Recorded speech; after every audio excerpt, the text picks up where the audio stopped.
Bonsoir.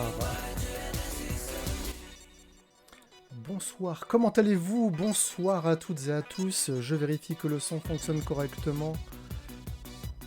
Et hop là. Je vérifie que le son fonctionne. Merveilleux, le son fonctionne. J'espère que vous allez bien. J'espère que vous allez bien, que vous êtes en forme, que tout se passe pour le mieux pour vous. Alors, c'est un peu technique ce soir, j'essaye d'avoir une playlist sympathique, croustillante. Bonjour, bonsoir, bonsoir Plugis Gourou, le papa de l'internet est présent, c'est génial. Krusty, Jenny, hello. Ce soir, bienvenue. Alors, si vous me voyez sur YouTube, je suis Laurent, je suis votre streamer préféré. Je parle des sujets que vous adorez, comme le social, le médico-social, l'associatif et plein de choses sur la culture absolument exceptionnelles, formidables. Et ce soir, je me suis fait un petit plaisir, donc voilà, j'aimerais qu'on dérive un petit peu vers la culture, parce que c'est quelque chose qui est un petit peu malmené en ce moment. Et il y a Claude Go qui est de retour. Bienvenue Claude Go, bienvenue parmi nous. Donc j'aimerais vous présenter un artiste que j'apprécie beaucoup, un artiste électro. Vous me direz dans le chat si la balance du son avec la musique est équilibrée avec le son des voix. Parce que c'est quelque chose que je pourrais éventuellement améliorer. Voilà, on espère, on adore. Pour les questions d'accessibilité, il y aura toujours les sous-titres pour l'invité. Pour moi, les sous-titres sont activables sur Twitch. Vous pouvez régler l'opacité, l'endroit, la taille et tout plein d'options absolument formidables. Et si vous me voyez sur YouTube, eh bien venez sur Twitch. On est bien sur Twitch. Donc je vais vous présenter donc l'artiste. Je vous ai annoncé l'artiste ou pas? Je crois que c'est dans le titre du stream, il n'y a pas beaucoup de suspense. 2080, un artiste absolument exceptionnel, merveilleux. Frankenstein 2080, ça fait longtemps que je n'en avais pas entendu parler, ça fait du bien de réentendre ses musiques. Eh bien, on va réentendre ses musiques et va également entendre 2080 himself. Donc je vous propose qu'on l'accueille tout de suite. Bonsoir 2080, bonsoir, est-ce que le micro fonctionne? Salut. Alors, attends, tu m'entends? Oui, je t'entends. Ok, moi je t'entends pas très bien par contre, il y a beaucoup de fois où ta voix part. Ma voix est un petit peu faible pour toi? Ouais, c'est-à-dire que des fois elle disparaît complètement et je t'entends plus. Mais par contre, d'abord, bonjour tout le monde et merci d'être là. Mais par contre, ça fait vraiment plaisir. Super. Alors, y aura-t-il toujours un live avec tous les anciens No Life? Alors, je l'ai pas encore annoncé ce live-là. Guillaume, petit spoiler, il y a un live qui se prépare avec les anciens de No Life, effectivement. Tu fais bien de le souligner parce que justement, il y a 2080, on en parlera plus tard dans la soirée. Tu as fait quelques collaborations avec beaucoup de monde, dont No Life. Donc voilà. Oh là là, il y a beaucoup de commentaires là. Bon, je vais essayer de ne pas casser le rythme de l'émission et puis on rattrapera le retard sur vos commentaires par la suite.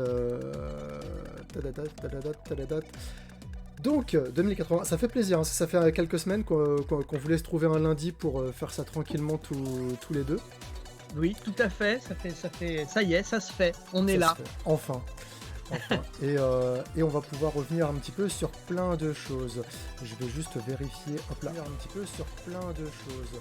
Je vais juste vérifier. J'ai quand même encore, je suis désolé, j'ai encore un peu de décrochage de ta voix. De mon côté. J'ai encore un peu de décrochage de ta voix.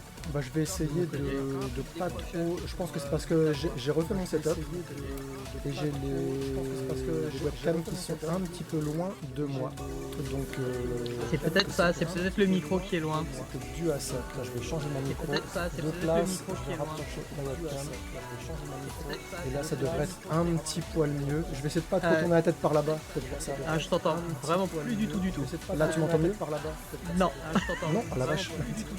Là, tu m'entends mieux par là-bas? Non. Non, la vache. J'entends. J'entends.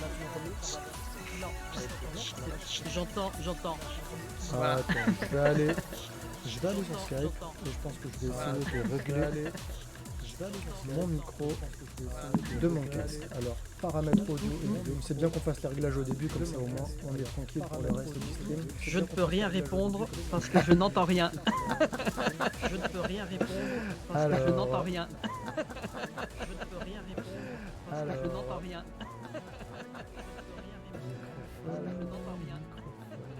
Voilà. Donc là, tu m'entends un petit peu mieux normalement. Je t'entends. Ouais, là, j'ai mis le micro du casque. Mieux, normalement. Ok, je t'entends. Tu m'entends sûr et certain. Là, j'ai mis le micro du casque. Et je vais couper le son de YouTube pour que... Non, de... Bref. J'ai fait ma petite cuisine, comme ça on n'a plus d'écho. C'est merveilleux, on est bien. On est parti. Je retweet la soirée, qu'on puisse prévenir les gens qu'on est en ligne. Oh, tu l'as même tweeté toi aussi, t'es une crème. Oh. Ah là là. C'était bien, c'était le moins que je puisse faire. Je me disais, c'est pour ça, on est plus nombreux que d'habitude. Bah oui, forcément. Forcément. Donc 2080, on va t'appeler par ton nom d'artiste ce soir. Ok. Ton nom d'artiste. Alors Claude Go, c'est quelqu'un qui suit les streams depuis un petit moment, qui dit, j'avoue ne pas connaître 2080, mais vu que c'est Laurent Charrier, je ne doute pas de passer une bonne soirée. Merci beaucoup. C'est très gentil de me faire confiance. Donc 2080. Alors on va pouvoir revenir un petit peu sur ton parcours, ta carrière, etc. 2080, déjà pour vous le présenter en quelques mots. C'est un artiste électro qui est vraiment un artiste parce que c'est pas c'est pas juste un compositeur. C'est 2080, c'est quelqu'un qui fait ses clips, qui compose, qui fait de la scène, enfin voilà, pour moi t'es un artiste en fait. T'es un artiste. Tu fais pas juste de la musique, t'as vraiment multitâche. On voit derrière toi d'ailleurs tout le, j'ai failli dire tout le bordel, mais tout le bazar qu'il y a derrière toi. C'était un peu le Dr Frankenstein de la musique électro, de la scène électro. Donc tu prends des Game Boy, tu composes des musiques avec. Enfin voilà, tu vas pouvoir nous parler un peu dans le détail de toutes tes créations. Merci Rockchat pour le sub. C'est pas la première fois en plus que tu sub Rockchat, merci beaucoup. Donc parle-nous un petit peu de toi actuellement, quelle est ton activité actuellement, et puis après on va revenir sur le début de ta carrière pour voir d'où t'es parti, comment ça a évolué pour en arriver jusqu'à aujourd'hui. Alors mon activité actuellement, je suis en train de travailler sur mon album. Ouais. C'est un album, ça fait à peu près 5 ans. C'est le 4e ou 5e là? Alors, en fait, j'ai sorti jusqu'ici, j'ai sorti que des EP, donc des mini-albums finalement. Et ça, ce sera vraiment mon premier album 2080. J'ai fait des albums de bandes-son, des bandes-son de docu, des bandes-son de jeux. Mais je considère que c'est pas réellement l'album 2080 tel que je l'envisage dans le projet. Et là, ça fait un certain nombre de temps que je bosse sur cet album-là. Alors, voilà, ça a pris pas mal de temps parce que j'ai justement il faut bien manger, donc il faut bien faire des bandes son, des concerts, des choses comme ça. Ça prend beaucoup de temps. Et donc là, l'actu, en tout cas le travail sur lequel je suis actuellement, là, c'est mon album. J'ai fini pas mal de choses avant, là. Ce qui est sorti récemment, c'est une partie de la bande-son d'un documentaire qui s'appelle Pink Tokyo, un documentaire réalisé par mes copains Jas et Johan de Rockyrama. Et donc là c'est dispo pour l'instant sur mon Bandcamp, mais ça sera dispo très bientôt sur Spotify et toutes les plateformes de streaming. Et là vous pourrez entendre parmi les dernières choses que j'ai faites, voilà, et avec une petite surprise en plus, je chante en japonais. Je vous mets le lien du Bandcamp de 2080. Ah, c'est trop gentil. Hop, dans le chat. Hop. Salut. En fait, j'étais en train de l'écouter, donc il est déjà calé sur un morceau, mais voilà, vous pouvez écouter pas mal de morceaux gratuitement et puis acheter des morceaux, soit l'unité, soit les EP, ou soit carrément le pack complet. On peut acheter toute ta discographie en fait en un bloc avec un rabais. On paye que les. Tout à fait. 25% de rabais quoi, pour tout le truc. Il y en a pour 40 euros. 40 euros, vous avez tout 2080 sur votre ordi. On va revenir sur le fait que c'est en démat parce que justement t'es passé par plein de trucs, il y a du crowdfunding. Moi j'ai ton album en physique, en plus il est en bas dans la chaîne IFI. J'ai le 2080 Nerd to Geek, je l'ai en bas, je l'avais acheté à un concert où j'étais venu te voir. à l'époque où on faisait encore des concerts, n'est-ce pas? Et Tout à fait. bref, on part dans tous les sens. Ça, c'est le problème, c'est que quand j'aime bien ce que font mes invités, ce qui arrive souvent, ça part dans tous les sens. Déjà, pour les gens qui ne te connaissent pas, pourquoi 2080? Alors 2080, c'est finalement un mélange entre les années 80 parce que Parce que le voilà. son des consoles, le son des consoles de jeux des années 80, le son des synthétiseurs des années 80, c'était vraiment quelque chose c'est toujours quelque chose qui me parle beaucoup, qui me touche beaucoup. J'écoutais tout petit, j'écoutais Jean-Michel Jarre, j'ai toujours aimé la musique électronique et j'ai toujours aimé la musique de jeux vidéo. Et que j'ai transposé tout simplement dans les années 2000. Ok. Voilà, donc c'est comme la mode est cyclique en plus, tu vois, c'est toujours un peu le revival des années 80. Ouais, il y a tout, bah, de toute façon, dans tous les trucs, tu vois, sur les séries Netflix, là, il y avait Stranger Things, il y avait... Enfin, c'est pas vraiment 80, c'est encore un petit peu avant les années 80, Stranger Things, mais t'as toujours ce côté un petit peu rétro qui a la petite Madeleine de Proust qu'on apprécie beaucoup. Tout on voit dans ta manière de t'habiller, dans les objets qui composent un petit peu ton univers. Il y a toujours ce côté un peu vintage, mais pas vintage that 70s show, quoi. Plutôt le côté électro. Tout ce qui est côté un peu geek, vintage, donc les consoles à gros pixels, en gros les consoles à prise Péritel. C'est ça. Et tout cet univers-là qui me parle beaucoup, quoi, du coup, quoi, en tant que Mais membre c'est MO5. hyper important pour moi de connecter la nostalgie de cette époque-là avec l'époque contemporaine. Alors oui, j'ai des consoles à gros pixels, j'en ai plein, je les ai presque toutes, tu vois. Je collectionne les consoles de jeux, mais bon, j'ai aussi la Switch, j'ai aussi la PS4, Ah bah ouais. tu vois. Enfin, j'ai les consoles de chaque génération, tu vois. Et ce mélange de sons de consoles vintage, j'aime le mélanger, et même de synthé vintage, j'aime le mélanger avec des synthés plus modernes, des sons numériques, pas forcément analogiques. J'aime bien créer des passerelles finalement.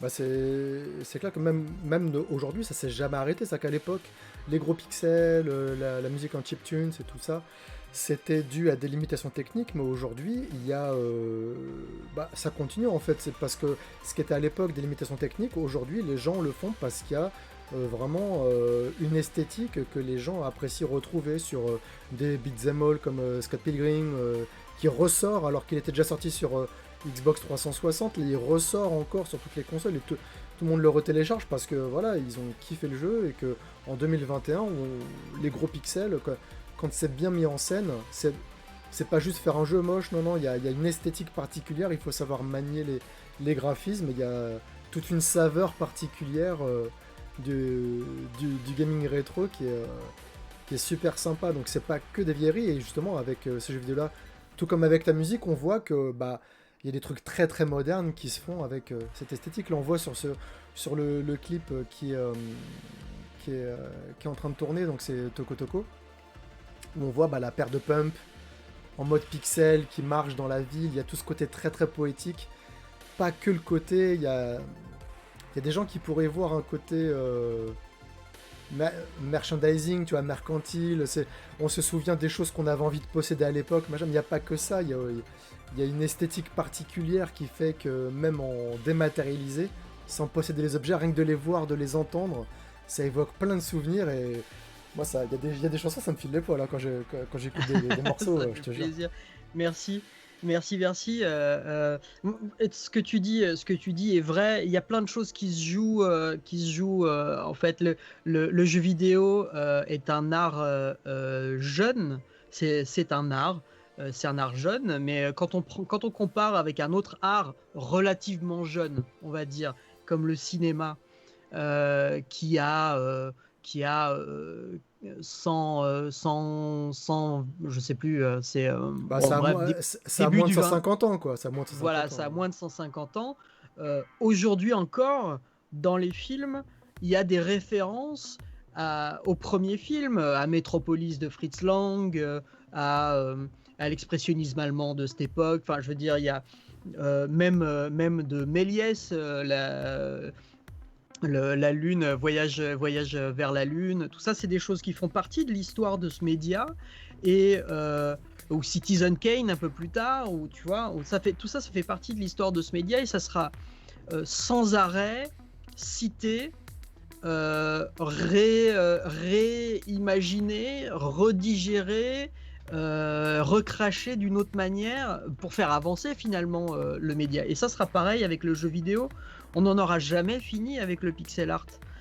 Parce que c'est l'origine, parce que c'est la base, parce que le gameplay, même on parle du pixel art, mais on peut parler du gameplay. Le gameplay de Mario, il est d'une pureté, il est d'une simplicité, et ça, les gens y reviendront régulièrement.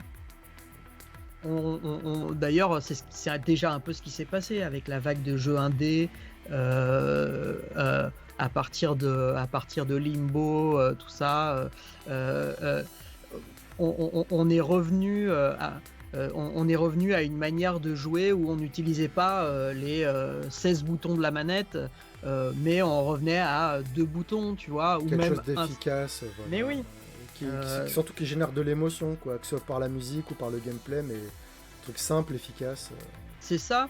Et puis il y a aussi une volonté. Je prends tu vois, un jeu comme Shovel Knight par exemple. Un jeu comme Shovel Knight, clairement, c'est des fans de la NES qui se sont dit qu'est-ce qui se passerait si on pouvait pousser la machine plus loin que ce qu'elle pouvait donner, quoi.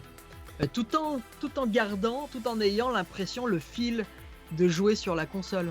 Bah justement, on va pouvoir venir à un truc qui est intéressant, c'est que, alors là, je te lis un peu le chat, donc il y a Fujis Guru, un très bon ami qui est fan de photos. On se connaît. Ah, tu le connais très bien, voilà. Bien sûr. Donc il dit, perso, j'ai découvert 2080 au Stunfest, où il faisait un concert avec des Game Boy, wesh. Donc voilà. ouais, et justement, la Game Boy, j'ai aussi une amie qui compose sur Game Boy et qui m'a montré des fichiers où en fait la Game Boy avait des limitations techniques. Alors si je dis pas de bêtises, c'est qu'il y avait 4 pistes son seulement et qu'il fallait sans arrêt tricher si tu voulais mettre plus que 5 instruments. Et ben quand tu avais les bip, bip, bip, et ben dans les espaces où il n'y avait pas de bip, et ben tu pouvais mettre d'autres sons. Et tu grugeais sans arrêt pour réussir à faire des reprises de Scatman, des reprises. T'as fait une reprise de Nirvana, je crois, sur. J'ai fait une reprise de Nirvana. Mais là où j'ai triché un peu sur la reprise de Nirvana, c'est qu'elle est sur 2 Game Boy que je lance en même temps. mais voilà, tu détournes aussi.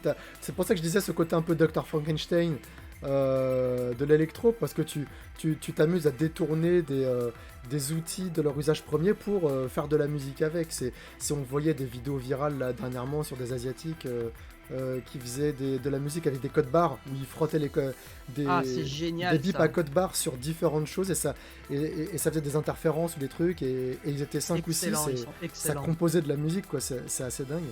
Et donc il y a Lodar qui dit je t'aime 2080, voilà, tout simplement. Bah écoute, ça fait. On parlait d'efficacité, de simplicité, voilà. Merci beaucoup, merci. Et il y a quelqu'un qui s'y connaît peut-être un petit peu, donc Catridge 1987. Je vois que tu as pas mal de synthé. Est-ce que c'est un ARP sous la 808 derrière toi? Oui, il a un bon œil. C'est un ARP, c'est la version de Korg. Voilà, pour être très précis. Et donc tu composes un peu de la musique avec... est-ce que c'est des petits défis que tu te lances avec la Game Boy et la plupart du temps tu composes de manière classique ou tu vraiment tu fais de la... Il n'y a pas 2 morceaux que tu composes de la même manière? Alors, pour répondre vraiment, tu vois, à tout, d'abord, il faut savoir que ces petits tricks d'utiliser plusieurs instruments par canot sur la Game Boy ou sur la NES ou sur la Mega Drive ou sur la Super Nintendo et même avant ça sur les Atari, ça c'est des choses qui se faisaient déjà à l'époque. C'est c'est comme ça que les gens se dépassaient les attentes. Euh, Konami, les musiques de Konami, des jeux de Konami étaient connus pour repousser les limites des consoles. Notamment, bon, ils trichaient parfois un petit peu en rajoutant une puce qui rajoutait des canaux, Oui. comme sur Castlevania 3. Mais globalement, il y avait un travail d'astuce. MacGyver, quoi, voilà, MacGyver, Ah ouais, mais avec le code, quoi. Comment on pourrait réussir à gruger les limitations techniques, voilà. C'est clairement, et puis on se rend pas compte ce que ça voulait dire à l'époque de faire de la musique. On peut pas refaire de la musique réellement comme ils le faisaient au début de la NES par exemple, où il y avait absolument aucun outil pour faire de la musique. Tout était en code, il fallait tout coder. Enfin, c'était, il y a un super documentaire qui s'appelle Digging in the Carts. Qui interview des artistes comme Yoko Shimomura qui a composé les musiques de Street Fighter 2, qui explique réellement comment ça se passait. C'est un travail monstre. Aujourd'hui, tout est très facilité par les logiciels. Et moi, j'ai toujours fait une musique qui était fortement inspiré par les jeux vidéo. J'ai tendance à dire que les jeux vidéo, c'est un peu mes Beatles à moi, parce que avant même d'acheter des cassettes, je suis un peu vieux, hein donc j'étais à l'époque des cassettes avant les CD. Avant même d'acheter ça, j'écoutais surtout la musique de mes jeux sur mes ordinateurs, sur mon ordinateur, mon Amstrad. Je posais, tu vois, la manette et j'écoutais. C'était vraiment ce que j'aimais écouter avant tout. J'ai dit que j'avais écouté Jean-Michel Jarre aussi. Un jour, j'ai joué à Captain Blood et je me suis rendu compte que c'était la musique de Jean-Michel Jarre qui était à l'écran titre, et ça a fait tilt dans ma tête. La musique de jeux vidéo, c'est de la musique électronique dans ma petite tête, hein. J'étais tout bébé, hein, encore, enfin bref, tout bébé. J'avais quelques, voilà, mais en tout cas c'était la musique que j'aimais. Et plus tard, j'ai toujours fait de la musique d'abord parce que j'ai commencé sur Amstrad. Donc les premières musiques que je faisais, je les programmais en BASIC 1.1. Donc c'était des lignes de code et j'essayais de bidouiller des sons. Ça ressemblait pas à grand chose, mais c'est comme ça que j'ai commencé réellement à faire de la musique. Et c'était en quelle année ça? C'était en quelle année que tu as commencé à composer? L'Amstrad était déjà obsolète ou c'était à l'époque où on jouait vraiment avec? Non, c'était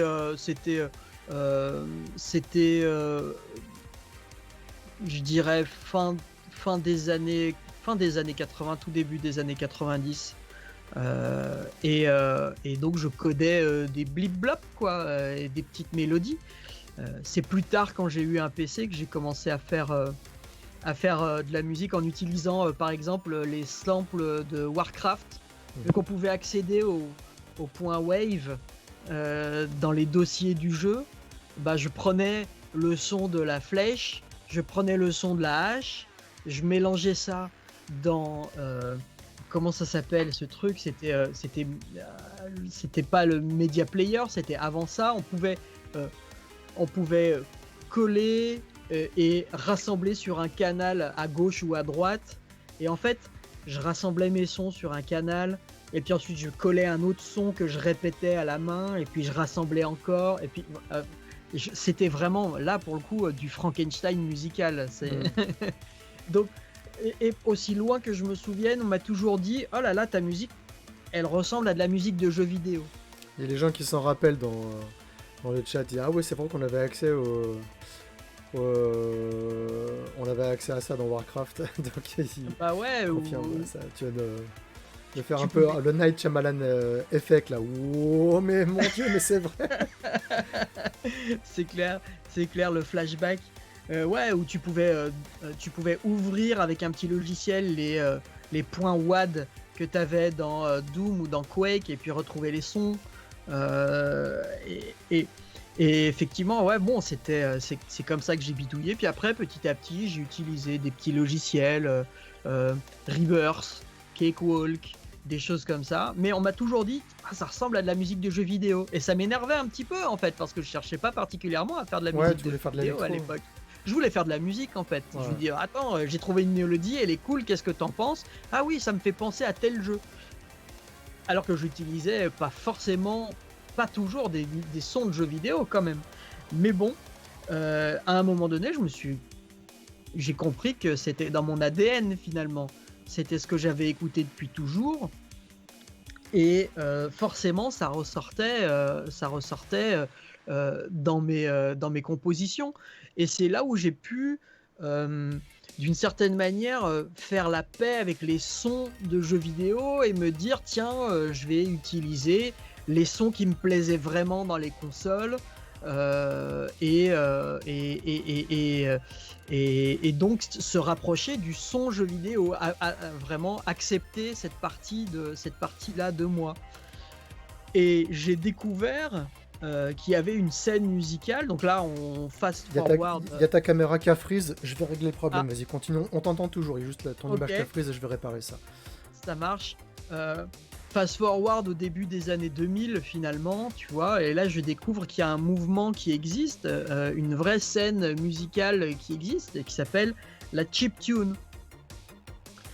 Et la chiptune, qu'est-ce que c'est? C'est des gens qui ont hacké. Au début des années 2000, c'était surtout la Game Boy, qui ont hacké la Game Boy, qui ont trouvé un moyen via des cartouches pirates, parce qu'il existait déjà, on se souvient des cartouches 2000 en 1, où dans une cartouche il y avait tous les jeux Game Boy qu'on pouvait trouver, ou 100 en 1, ou 500 en 1, enfin bref, il y en avait plein de sortes différentes, et il y a des gens qui sont mis à programmer un logiciel pour faire de la musique sur la Game Boy. Ce logiciel qui s'appelle LSDJ, Little Sound DJ, il a été créé réellement parce que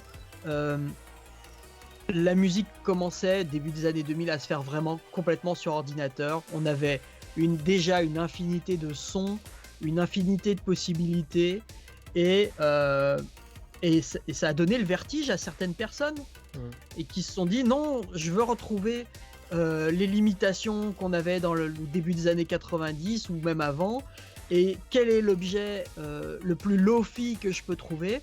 C'est la Game Boy. Et donc ils se sont lancés dessus, ils ont créé, a été créé ce logiciel LSDJ, et des gens ont commencé à faire de la musique avec. Donc je découvre cette scène, et je me rends compte que c'est quelque chose qui me parle beaucoup. Faire quelque chose de nouveau, faire de la musique contemporaine finalement, avec des objets qui sont obsolètes. En plus, ça dit beaucoup de choses sur l'obsolescence, sur ce que c'est que créer un mouvement, une contre-culture, et finalement, je décide d'intégrer ça réellement à ma musique, et progressivement, je me retrouve une Game Boy, je trouve le logiciel, je vois qu'il existe de plus en plus de choses différentes. Alors maintenant, aujourd'hui, je me retrouve avec, il y a la Game Boy, j'ai aussi une Mega Drive qui est modifiée. Alors il y a la Mega Drive qui est modifiée, là aussi, par exemple, il y a un synthé qui a été fait directement avec les puces de la Mega Drive dedans. Il y a 2 puces de Mega Drive dedans. Il y a aussi un synthé avec, je sais pas si je peux l'attraper. Hop. Ah, il est branché. Est-ce que je vais le débrancher? Voilà. Hop. Celui-là, là, le Samish, ça ressemble à pas grand-chose, hein. Mais dedans, il y a 2 puces de Commodore 64. Donc, on va retrouver... c'est du matériel qui a l'impression que c'est intuable en fait. La Game Boy, dans 2 jours, elle fêtera ses 32 ans. Ouais, 89. ouais. C'est ouf. Alors que Ça, c'est fou, tu regardes c'est très très costaud. Ouais. des PS3 actuellement, il y en a tellement qui sont en PLS déjà, alors que c'est des consoles qui sont sorties après 2000, quoi. Donc c'est. Bah ouais, bah ouais. À partir de la PlayStation 1, ça commence à être difficile en termes de matériel. Enfin, tout ce qui est à partir sur base de CD. Le CD, ouais, ça- avec les lentilles, et puis les nappes, Voilà, comme il y a des moteurs qui se déplacent, il faut des nappes, il c'est faut des ça. soudures, il faut des trucs. Ouais, ça commence à être un petit peu plus difficile à maintenir. Mais c'est clair que avant ça, la Mega Drive c'est un tank. La Game Boy, parfois j'en rachète pour les pièces dans des états pas possibles. Et tu te rends compte que euh, deux bouts de soudure et elle repart. Tu vois, enfin Hmm. c'est vraiment du super matos. Mais surtout, ce qui est rigolo, c'est qu'on n'a pas fait le tour de ce matériel-là.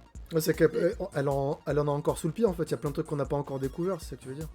Ouais, bien sûr, il y a des choses super qui se font.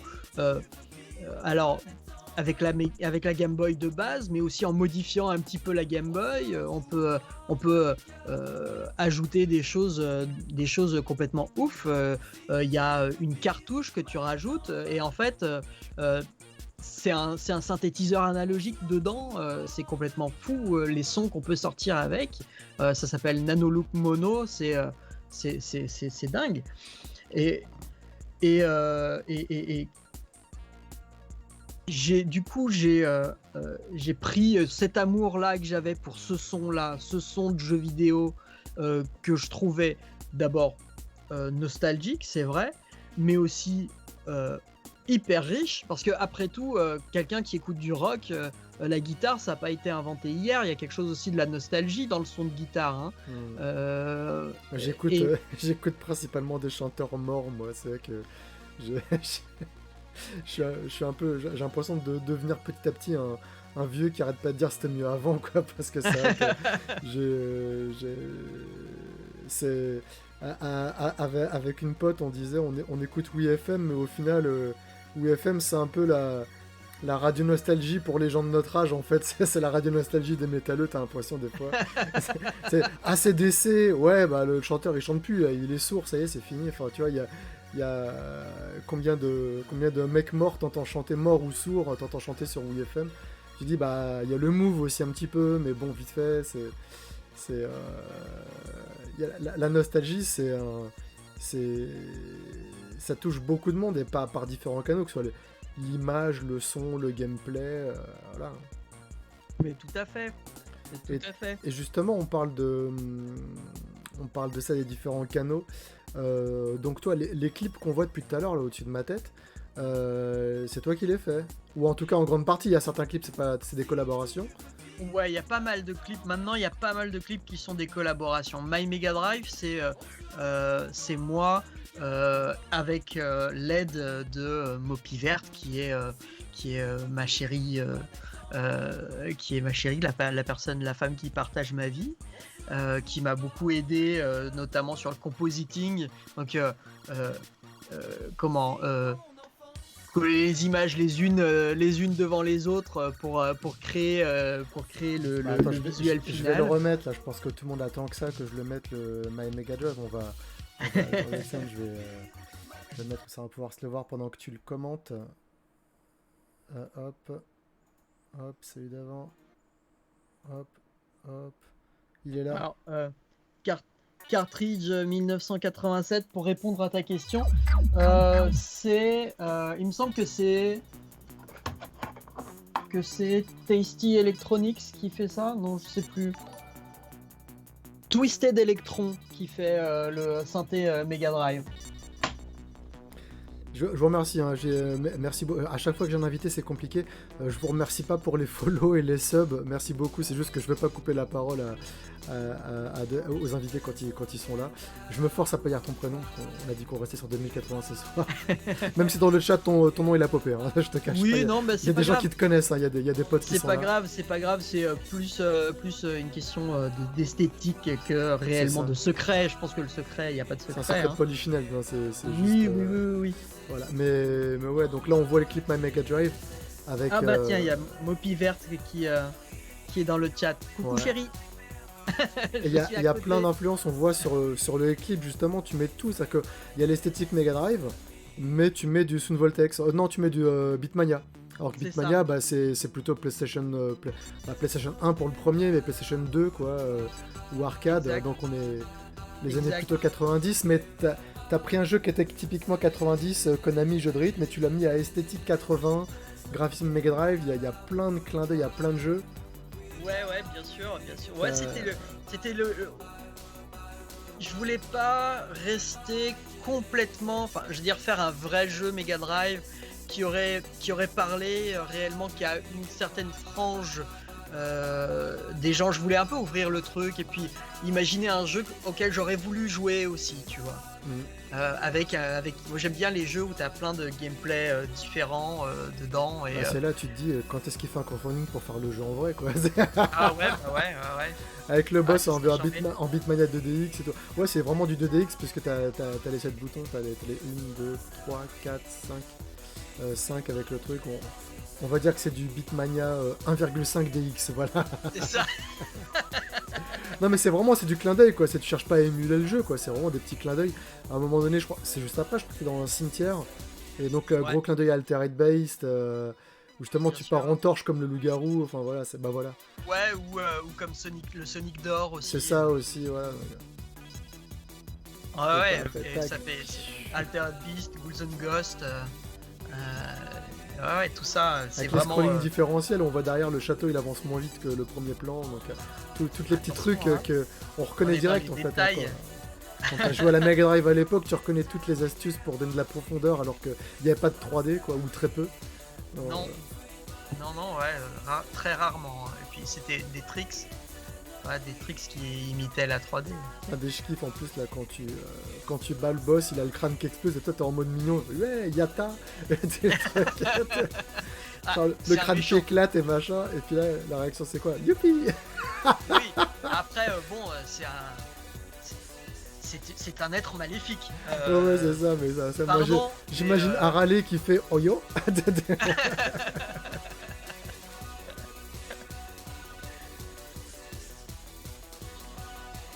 Donc ouais, donc ce clip et bien d'autres, donc c'est soit des créations, soit des collabs, et du coup bah c'est en fonction du clip, j'imagine la techno qui est utilisée, parce que là c'est des rendus 3D, oui ou c'est de la 2D. Non, c'est vraiment fait point par point sur Photoshop et ensuite monté sur After Effects. Donc c'est une boucle en 2D en fait qui est faite, c'est ça? C'est-à-dire le personnage par exemple? Non, je veux dire là avec les vaisseaux sur le morceau Colorful. Ah, sur le morceau Colorful. Ah ouais. Oui. Alors pardon, parce que moi j'ai pas le chat dans le bon. Enfin, j'ai pas la vidéo. J'ai pas la vidéo. Donc Colorful. Colorful, c'est de la 3D. Hein, c'est du 3D Studio Max. Ouais. Je me disais, si c'est pas de la 3D, c'est super bien imité quoi. Non, c'est bien de la 3D. C'est mon ami Ice Cream qui a fait ce clip et qui a fait les clips de tous les derniers singles. Que j'ai sortis. D'ailleurs, il y en aura un qui va sortir, je crois, le 21 ou le 23 mai, quelque chose comme ça, avec un clip, avec un nouveau clip. Tout ça dans la continuité des clips de Colorful. Colorful, Toko Toko, Computer Visuals. Ah bah non, c'est Computer Visuals justement qui va sortir. Donc celui-là, vous avez pas encore vu le clip. Il sort sur ta chaîne YouTube bientôt, c'est ça? Ouais. Il sortira en même temps qu'il sera sur les plateformes de streaming. Même s'il y a une version extended du morceau qui existe déjà sur Bandcamp. Donc on peut déjà écouter le morceau sur Bandcamp. Mais quand il sera dispo sur les plateformes de streaming, il y aura aussi le clip. Il y aura aussi le clip qui sera là. D'ailleurs, un clip avec une petite collaboration avec un super designer de fringues japonais qui s'appelle Cloma. Voilà, donc petit teasing. Alors, on peut compter sur de la sap bien vintage qui tâche. Non, Non. on est plus sur de la SAP du futur, D'accord. parce que c'est Tu c'est pars bien. dans l'autre délire. Mais Moi, c'est bien mon délire aussi. Mais j'aime bah, bien aussi tout ce qui est très futuriste, hein. le truc c'est qu'en fait, même quand c'est futuriste, ça reste rétro parce que t'es toujours dans le délire un peu Tron, machin, donc dans un peu le futur tel qu'on l'imaginait, tel qu'on le mettait en scène dans les années 80-90 en tout cas. Ouais, Euh, tu dirais ça? Ouais, je trouve sur le, ne serait-ce que Colorful ou alors je me rappelle plus le titre de la musique, où c'est une paire de pumps qui marche sur Toko Toko. Toko Toko, où ça Ouais, fait c'est un vrai que peu sur penser à tout ce qui était démo scène au début, quand on passait des... Enfin, moi je codais pas, mais il y avait des potes qui passaient des week-ends entiers à faire nuit blanche, à coder des démos, tout à fait. avec des PC branchés n'importe comment, avec des câbles partout, ça dormait par terre et tout, ça me rappelle vraiment cette époque-là, quoi.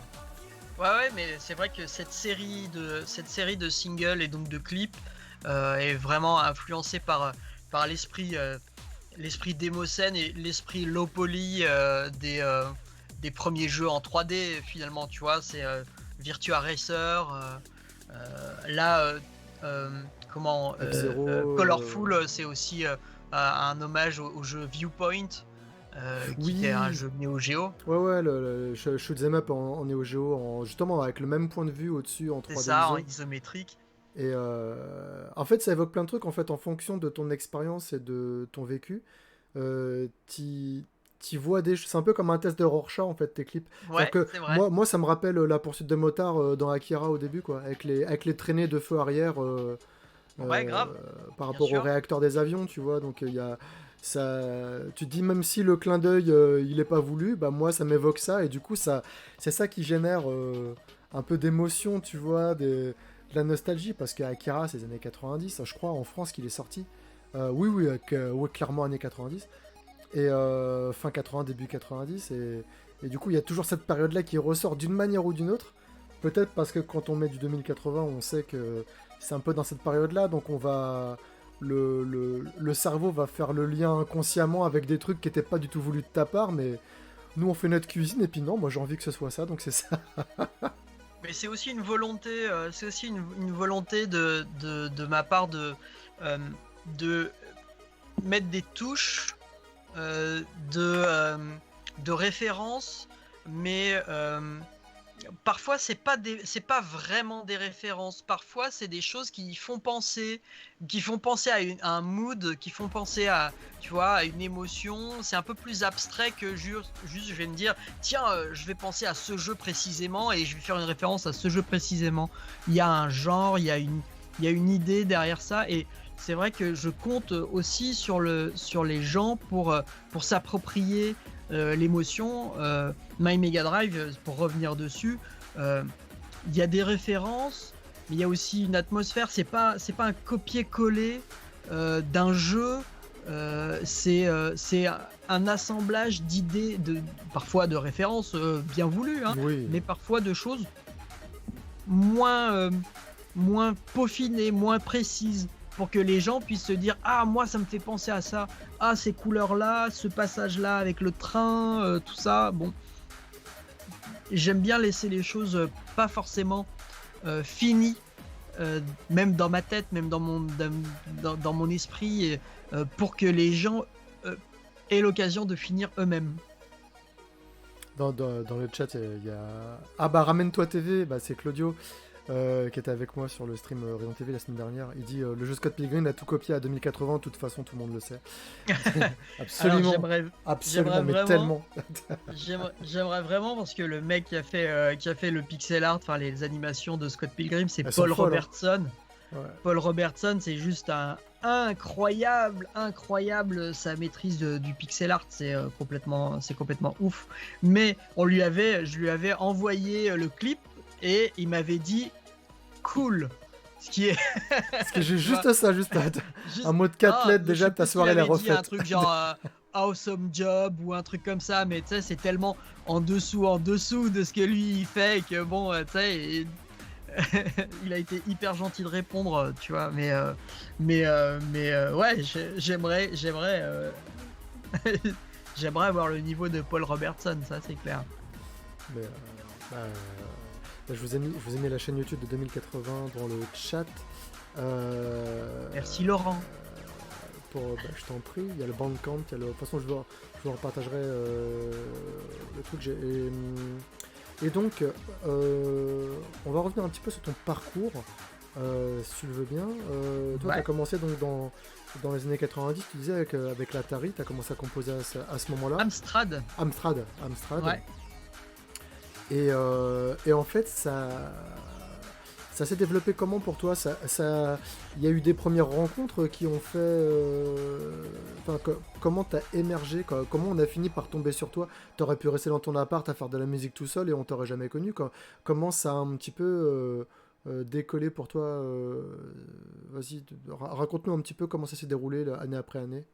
Alors ça s'est passé vraiment en plusieurs fois. Alors, d'abord, il faut savoir que je faisais de la musique, mais je faisais plein de choses devant mon ordinateur en fait. Finalement, c'était une manière de rester devant mon ordinateur. Donc je jouais aux jeux vidéo, je faisais de la musique, mais je faisais aussi du dessin. Et le dessin, ça a été une partie très importante de ma vie pendant un moment, parce que je voulais en faire mon métier finalement. Je voulais faire de la bande dessinée. Et donc j'avais un petit groupe de copains, on dessinait ensemble, et quand j'en avais marre de dessiner, je faisais de la musique, et quand j'en avais marre de faire de la musique, je jouais ou je dessinais. Voilà, ça tournait autour de ces trois activités. Et un jour, j'ai rencontré un gars qui s'appelle Xiaomi, qu'on peut trouver encore aujourd'hui sur Twitter, sur les réseaux sociaux. Xiaomi, qui est écrivain, c'est aussi un poète, il a plein d'activités, et il avait à l'époque un fanzine de bande dessinée sur Lyon. Et avec les copains, on avait placé des illustrations dans son fanzine, on se fréquentait, tout ça. C'était le petit groupe de l'époque, et je te dis ça, on était, je pense, en 96, 97 par là, tu vois. Et on est resté amis. J'avais des concours de bande dessinée. Il y en a certains où j'avais eu des deuxièmes places, des choses comme ça, où je touchais un petit peu ma bille, mais avec le temps, j'ai jamais concrétisé réellement des choses de ce côté-là. Un jour, pour faire le vernissage d'un fanzine, il savait que mon ami, donc Xiaomi, savait que je faisais de la musique. Je lui avais fait écouter des trucs, il dit viens faire un concert. Carrément. Truc que j'avais jamais t'avais jamais fait de scène, quoi. J'avais jamais fait de scène. Je lui dis ok, ça marche, on fait ça. Donc le jour J, je me pointe avec dans le coffre d'une voiture mon écran cathodique, mon PC, ma tour PC énorme, tu vois, que je pose sur un tréteau, et voilà que je fais mon premier concert, quoi. C'était, je pense que c'était aux alentours de 2004, quelque chose comme ça, tu vois, premier concert aux alentours de 2004. Et puis les choses se calment un petit peu. Moi, j'étais encore dans le dessin pas mal. MySpace arrive, je me fais un compte sur MySpace, et je mets ma musique dessus. Et je fais ce que tout le monde faisait aussi sur MySpace à l'époque, c'est-à-dire que j'allais ajouter des gens un peu random, communiquer, c'était cool, et je rencontre, je discute avec une meuf hyper cool qui s'appelle Perrine, et qui est DJ sous le nom La Fraîcheur, qui écoute ma musique et qui me dit écoute, j'organise un festival à Paris à main d'œuvre, ça s'appelle Mal au Pixel, c'est un truc autour du jeu vidéo. Viens faire, viens faire un concert, quoi. Et donc, il s'était passé beaucoup de temps, pas mal de temps entre mon premier concert qui était encore un peu, tu vois, et celui-là, j'allais surtout pas débarquer avec une tour en plus jusqu'à Paris. Donc j'ai acheté un ordinateur, un ordinateur portable, et je me suis vite mis à composer un live en incluant les quelques morceaux que j'avais mis sur MySpace et puis en brodant autour. C'est juste avant de partir sur Paris que je décide de le faire écouter à un copain qui s'appelle Jean-Charles Lavégie, qui était le patron du label Gourmet Recordings. Et je me dis, ce gars a un label, c'est l'occasion de lui faire écouter ce que je fais et d'avoir son avis. Donc je le joue mon live devant lui et je dis, qu'est-ce que t'en penses? Voilà. Et ben, il me dit, c'est cool. Bon, je monte sur Paris, je fais mon concert. Cool, tout le monde trouve que c'est cool. Et tout le monde trouve que c'est cool. Donc ça fait plaisir. Je fais mon concert à Paris. Ça a été vraiment mon premier concert, pour le coup, sous le nom 2080. Et donc, le lendemain du concert, j'ai un coup de fil de Jean-Charles qui me dit un artiste s'est désisté sur notre plateau pendant les Nuits Sonores, donc qui est un festival de musique électronique à Lyon. Est-ce que tu veux le remplacer? Je dis bah oui, ok, allons-y. Donc une semaine plus tard, je joue à Lyon dans un lieu qui s'appelle le Ninkasi. Ça se passe super bien.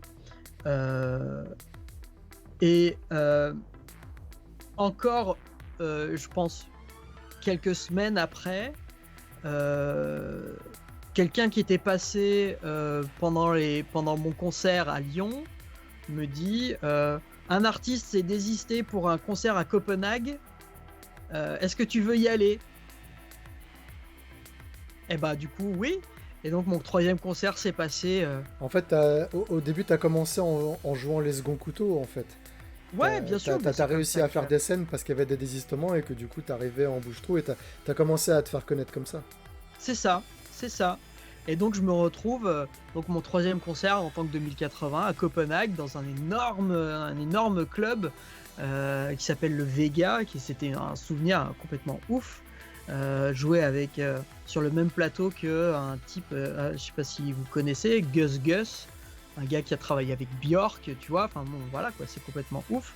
Et a commencé cette collaboration avec Gourmet Recordings.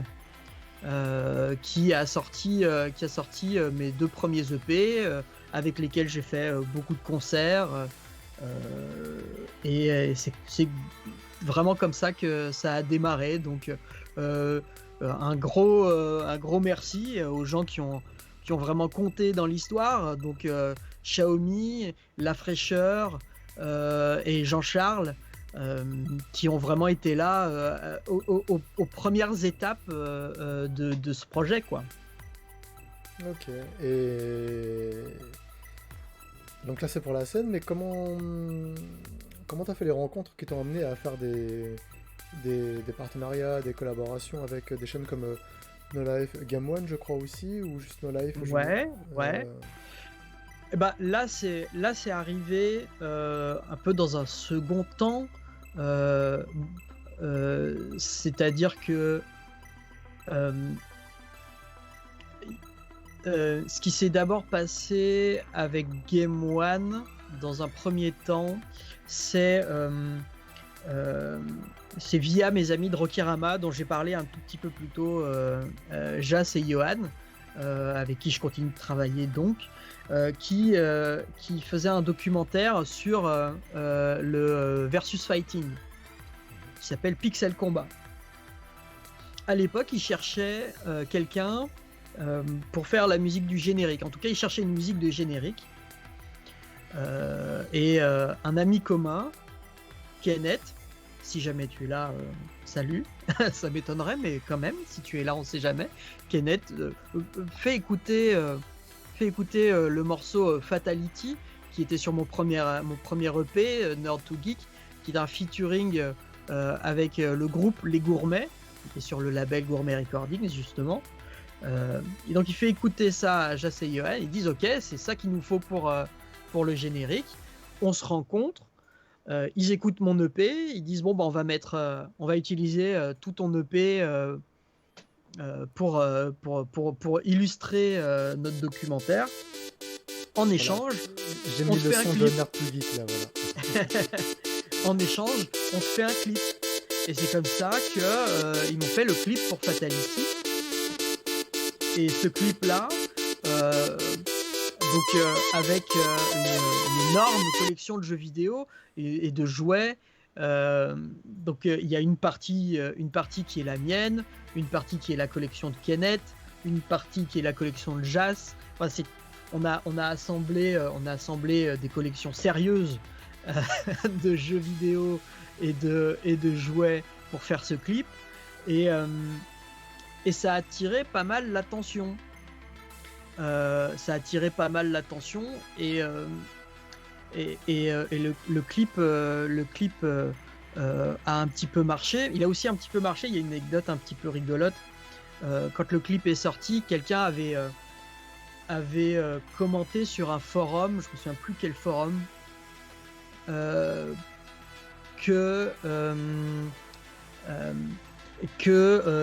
y en avait marre de ces gens qui exploitaient la culture geek, la culture du jeu vidéo, alors qu'ils n'y connaissent manifestement rien.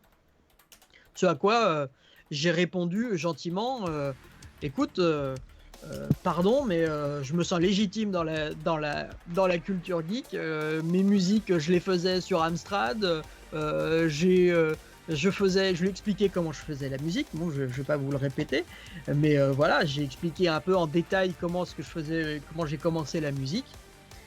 Et ça a un petit peu clashé tellement que c'est arrivé aux oreilles littéralement de Canal+, et du blog Canal Street, qui était le blog de Canal+ à l'époque. Ils ont fait un article sur moi, ils ont fait un article sur le clip qui a été un gros boost. Ça a été repéré, je crois en tout cas, j'ai eu un article sur le blog de Julien Telouk à l'époque. Il faut savoir aussi que Pixel Combat, le documentaire Pixel Combat était aussi un documentaire qui était diffusé sur Game One. Voilà, donc tout ça combiné, il y a eu une petite hype à un moment donné sur ce clip et sur ma musique qui m'a aidé à démarrer. Voilà, c'est ça réellement. Bon, après, on a découvert No Life. C'est ma chérie, c'est Mopi Verte qui a découvert No Life un jour où j'étais en déplacement, je sais plus, pour un concert sans doute. Et elle est tombée dessus par hasard. Et elle a trouvé ça tellement cool. C'était sur la Freebox, ouais, ça a démarré. Pour ceux qui connaissent pas No Life, c'est une chaîne sur la culture japonaise qui avait ouvert en juin 2007 et qui s'est arrêtée, je crois, en 2016, il me semble, juste avant les 10 ans en fait, juste avant les 10 ans de la chaîne, et qui était par rapport à tout ce qui était droit audiovisuel, une chaîne musicale. Donc elle passait énormément de musique et beaucoup de contenu japonais, que ce soit culture geek ou alors technologie. Donc tu avais complètement ta place dessus, quoi. Ça, quoi. C'est ça. Elle m'a dit, j'ai trouvé une chaîne trop cool. Je sais pas si je dois changer de chaîne parce que j'ai peur qu'en fait ce soit une erreur et que ça disparaisse. Donc elle a pas changé de chaîne pendant plusieurs jours. Et donc on a commencé à regarder cette chaîne et on est tombé complètement amoureux de ça. Déjà à l'époque, j'avais des amis qui étaient dessus, qui étaient diffusés dessus. C'était D-Damage et Raoul Signé. Vous avez fait un concert ensemble après, c'est ça. C'est là que je Tout t'avais à vu fait, sur scène en fait, hein. C'était au Point éphémère en 2012. tout à fait, C'est super là que je vous ai concert vu quand même. en live et que j'avais acheté mon EP physique de Nerd to Geek, quoi. Ouais, c'est un super, super souvenir ce concert. Voilà, et donc je suis rentré en contact avec des gens de No Life sur Facebook. Je leur ai envoyé, envoyé mon clip de manière très comme ça, quoi. Genre, oh Très là là, candide, bon ça passera très con. jamais. Bah ouais, c'est ça. Et en fait, super C'est cool. ça qui est marrant, c'est avec toi, c'est cette espèce de candeur qui est non simulée, c'est-à-dire que tu t'es toujours en mode ça marchera jamais et tout, et encore aujourd'hui en 2021, t'es encore étonné qu'il y ait des gens qui disent oh c'est trop bien ce que tu fais, t'as toujours cette petite gêne où tu sais pas trop comment réagir quand on te fait un compliment par rapport à ton boulot. C'est c'est même pas de l'humilité, c'est vraiment bah je fais mes trucs quoi, ça vous plaît? Bah c'est cool, c'est cool, non c'est vrai que il y a ce côté très humble et candide qui est super attachant parce que ça fait complètement partie de ton personnage et on ressent dans tes morceaux aussi le côté frais quoi, le côté frais. Bah, c'est gentil, c'est gentil. Je pense sincèrement que si tu as une activité artistique sincère, euh, si les gens apprécient ce que tu fais, c'est un heureux accident. Euh, alors, ce que je fais, c'est pas non plus de la musique très très expérimentale. Ça se danse, ça se chante. C'est important pour moi de pouvoir siffloter un air quand je fais un morceau. C'est assez accessible, euh, mais elle échappe quand même un petit peu à la catégorisation. C'est un petit peu difficile de dire bon, ok, c'est de l'électro, mais c'est aussi de la chiptune, mais c'est aussi de la rave, mais c'est aussi un petit peu de dirty south, c'est un petit peu de l'acid house, c'est plein de choses que je mélange au gré de mes envies finalement. Quand j'ai envie de faire un truc, je le fais. Et avoir des gens qui apprécient ce que je fais, c'est vraiment c'est vraiment bizarre, quoi. C'est vraiment une curiosité. Oui Il y a parce quelque que chose t'as de... pas cherché à plaire en fait, t'as pas Mhm. cherché à plaire, t'as cherché à faire un truc qui te faisait kiffer et quand tu marketes un projet pour qu'il marche, t'étudies le marché, tu vas aller, alors, tu vas aller vers des trucs qui te plaisent, mais tu vas faire des concessions pour quand même essayer voilà. Ouais, Alors exactement. que toi, bah, t'es t'es capable de foncer dans le mur si jamais t'as moyen de faire un projet qui te fait triper, quoi. Donc c'est pour ça que, comme tu dis, l'heureux accident pour toi, c'est à chaque fois qu'il y a quelqu'un qui te dit qu'il aime bien. En gros, Ouais, c'est clair. C'est clair. Et puis, euh, il n'y a pas de calcul, quoi. c'est aussi important pour moi de proposer quelque chose. euh, c'est le cœur vraiment de mon projet 2080. Quand je dis que je fais des ponts entre les époques, j'essaie aussi de faire des ponts entre des cultures euh, et notamment des cultures très underground, ce qu'on appelle des sous-cultures vraiment, comme par exemple la scène chiptune ou la scène, ce qu'on appelle micro-musique en général, qui Ouais, va aussi comprendre tout ce qui est circuit de bending. Circuit de bending, ça veut dire tu prends des objets, souvent des synthés pour bébés, tu vois, qui font des bruits très très basiques, et puis tu vas les ouvrir et tu vas faire des courts-circuits pour que ça fasse les sons les plus étranges, tu vois.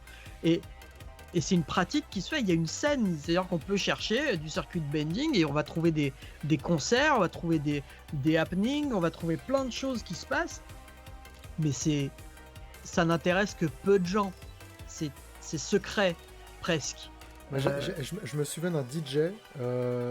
C'est une très très vieille vidéo parce qu'à l'époque, je crois qu'il n'y avait même pas YouTube. Je connaissais ah, même pas ma femme à l'époque, donc ça fait plus de 20 ans. C'était un DJ, c'est un asiatique, son nom de scène c'est DJ Kentaro. Et en fait, c'est un oui, mec qui faisait tourner des platines. Et en fait, sur les vinyles, il mettait des petites bandes d'autocollants Ouais. comme les soleils qu'on dessine quand on est bébé, quoi. Et à Ouais. chaque fois, t'avais le diamant, quand il passait dessus, ça faisait... poup, poup, poup, poup, poup. Et ça faisait des...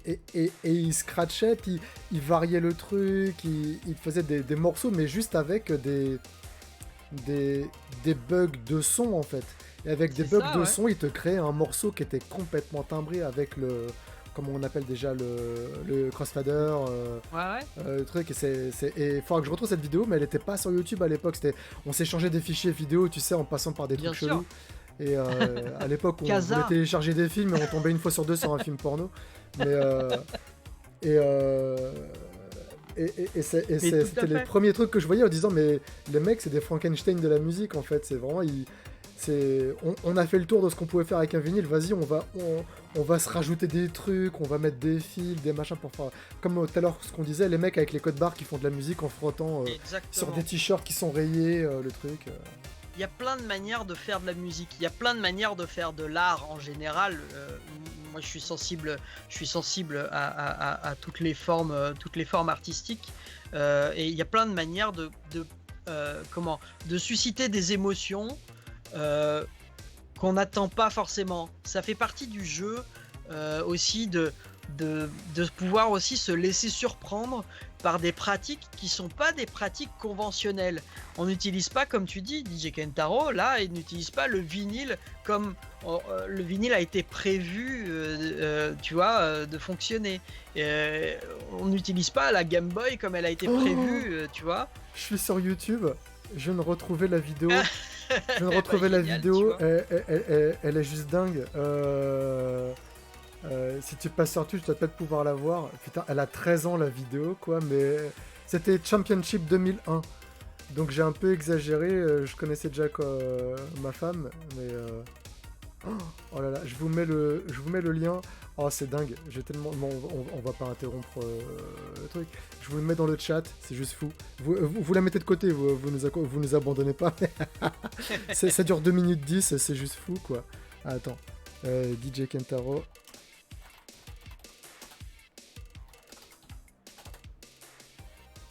je t'enverrai le lien sur Skype, tu verras, mais c'est... Ça roule, ça roule. Putain, mais Et tu vois, le mec, vraiment, il est là avec sa casquette à l'envers, tu dis, il paye pas de mine, c'est qui ce gars-là et le gars, il te fait un truc de ouf, en 2 minutes, tout le monde est en train d'hurler et tout, ah, c'est trop ouf. C'est... ah bah, je regarderai ça, je regarderai ça. Mais pour finir, ce que je voulais dire, c'est que il y a des manières complètement inattendues de recevoir des émotions en fait, et c'est des ponts vers ces choses-là que j'aimerais faire avec ma musique. Je sais qu'il y a pas mal il y a pas mal de gens et vraiment je suis vraiment très content qui ont connu la chiptune à travers ma musique. Et ça c'est ce qui me fait le plus plaisir finalement, c'est que des gens aient étendu comme ça leur horizon artistique et émotionnel. Et ça, parce que c'est un vrai kiff. C'est un vrai kiff. Moi, j'adore découvrir des nouvelles manières de créer un son, de créer un rythme. Et c'est un kiff que j'aimerais partager, que j'aime partager. Ah, c'est top. Et après, t'avais l'EP que j'ai acheté en 2012 en physique. Il faisait suite au crowdfunding que t'as fait. Non, le crowdfunding que t'as fait, c'était pour l'autre album où t'as ton visage sur la cover Tout à fait. pas en pixel art, mais plutôt en truc un peu. Presque. Je sais même pas quel terme utiliser. Eh ben oui, parce que l'EP dont tu parles là, avec le visuel, c'est Electro Chip Disco Pop. Mhm. Et les visuels, donc il y a un petit booklet à l'intérieur avec des visuels, et puis ont été faits avec le logiciel qui a servi à faire le jeu Another World. Dans la vidéo explicative du crowdfunding, tu parlais de ce partenariat, quoi. Donc C'est ouais, il y ça. a vraiment le producteur du jeu qui a Exactement. ressorti Alors, le logiciel de l'époque.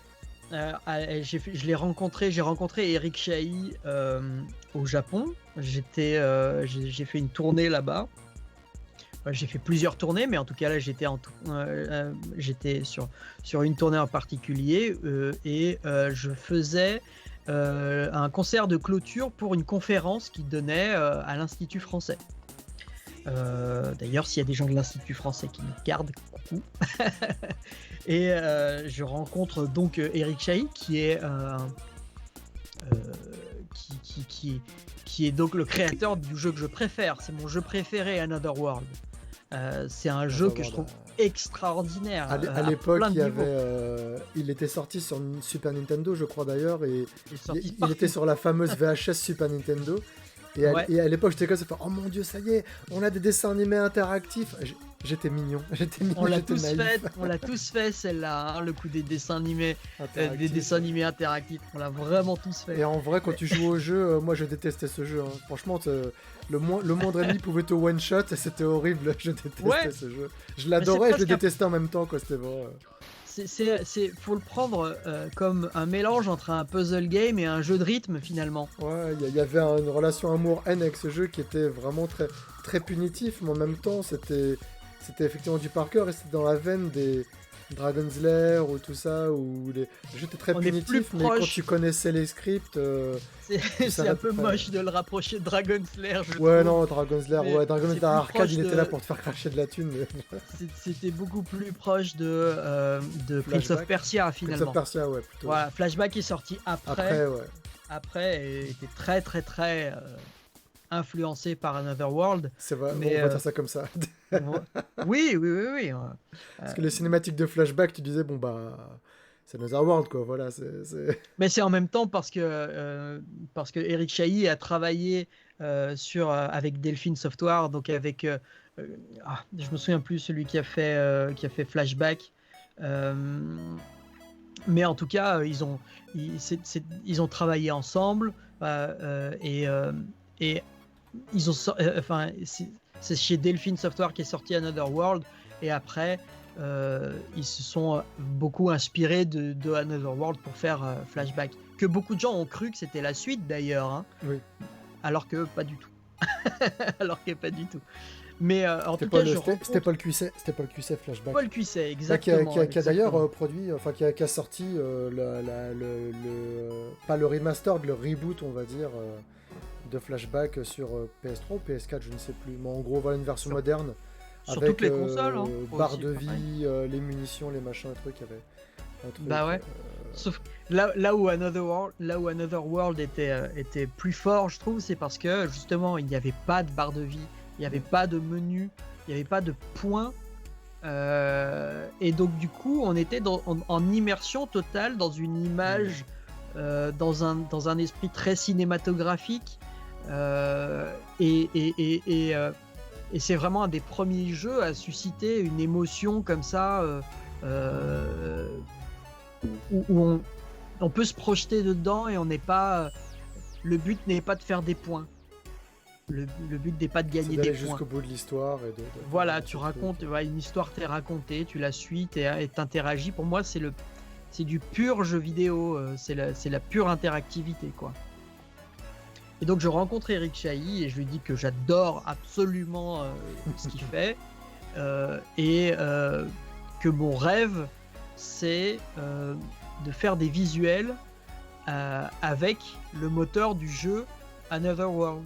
Il avait décrit déjà ce moteur, la manière dont il l'avait programmé complètement sur son site internet et puis au cours d'interviews, et je savais qu'il y avait une véritable interface.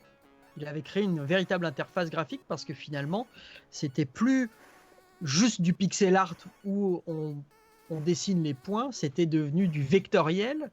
Donc on trace des lignes, et c'est comme ça qu'il avait réussi à faire en sorte qu'il y ait des cinématiques aussi détaillées, aussi grandes, alors que ça tenait sur 2 disquettes. 2 disquettes, c'est 3 mégas. Hein. Il trichait, en fait, c'était pas vraiment de la 3D, en fait, c'était de la 3D, l'animation, ouais. comme un Walt Disney, en fait, enfin de l'époque. c'était de la 3D, c'était pas de la 3D, non, c'était de la 2 dimensions, mais une technologie qu'on Mais peut rappeler. en zoomant sur un triangle, il te faisait croire que le truc reculait dans la profondeur, alors que pas du tout, quoi. C'était ça. Mais parce que c'était mathématique, en fait, les images étaient calculées mathématiquement par Mm. des vecteurs, et c'était pas des pixels qui grossissaient. C'est un peu comme, pour ceux qui connaissent Illustrator, ou pour ceux qui connaissent aussi Flash. Flash fonctionnait de la même manière, finalement. C'est un peu comme s'il avait inventé Flash avant l'heure, quoi. C'était Flash. Et donc je lui demande si je peux l'utiliser. Il me dit oui. Et donc on se retrouve en France chez lui. Il m'invite chez lui. Il m'apprend à utiliser le logiciel. Et je rentre chez moi et je fais les visuels de mon EP avec ce logiciel. Donc c'est un honneur immense qu'il m'a fait en me prêtant ça, en me prêtant le logiciel et en m'apprenant à l'utiliser. Je devais faire un clip avec ce logiciel. Bon, c'est un logiciel qui est très difficile à manier, hein. Il est pas intuitif et il est pas user friendly pour dessous. Donc non seulement il t'a permis d'utiliser le logiciel, et en plus il est venu faire le prof, quoi. Donc c'est... Ah ouais. Il y avait besoin en même temps, hein. Ça obéissait à une logique qu'il avait créée sur le moment, finalement, tu vois. Et donc c'est pas ça n'a pas été pensé Photoshop pour d'autres que lui puissent l'utiliser, quoi. Voilà. Voilà, ça n'a pas été pensé comme C'est ça. un peu comme quand moi je range mon bureau. Exact. Et donc du coup, un jour, j'aimerais avoir le temps de faire ce clip entièrement avec ce soft. J'avais prévu de le faire et j'ai juste pas réussi à trouver le temps. Faut savoir que My Mega Drive, qui a été fait sur Photoshop avec donc un logiciel très user friendly, Photoshop en termes d'interface, c'est très très bien fichu. Et puis au pire, t'as des milliers de tutos sur YouTube en français, en anglais. Voilà, c'est ça. Bon, il se trouve que j'étais graphiste avant ça, donc du coup. Ouais, du coup, c'est bon, t'as pas besoin d'avoir les tutos de. C'était cool, mais ça m'a quand même pris 5 mois. Hein, My Mega Drive, c'est 5 mois de travail. Avec l'aide de Mopi Verte, hein, bien sûr. 5 mois de travail pour un clip qui fait 4 minutes, quoi. En gros, voilà, c'est ça. Alors, c'est vrai que c'est un peu difficile pour moi de mettre un an de côté à ne faire qu'un clip sur le logiciel d'Another World. C'est ça, quand les gens disent ouais, pourquoi tu fais pas tous les clips de ton album comme My Mega Drive, et ben voilà pourquoi, parce que ça prend 5 mois à faire, alors 5 mois hardcore, hein. Ouais. 5 mois où à la fin t'es pas bien. Tu finis à minuit le soir et voilà quoi. Ouais, c'est ça. Là, on a Extra Life là, qui passe en ce moment avec donc les petites animations qui avaient été faites pour No Life. This Game on My Mind. Ah oui. Et les animations, c'est toi qui les as faites, celles-là aussi? Parce que tu viens de me dire 5 mois aussi. Pour My Mega Drive. Ouais, c'est moi aussi qui ai fait les animations pour ça, ouais. Et du coup, c'est les animations qu'on retrouvait. Donc, c'était les petites séquences de transition quand il y avait tout ce qui était critique sur... 1%, ouais. Ça, voilà. C'était... Il y a des fans de No Life là, dans le chat qui sont en train de pleurer des larmes de sang. Là. Oh, No Life, bien sûr. Regretter et tout. Et No Life, c'était plus qu'une chaîne. On le sait. Bah ouais.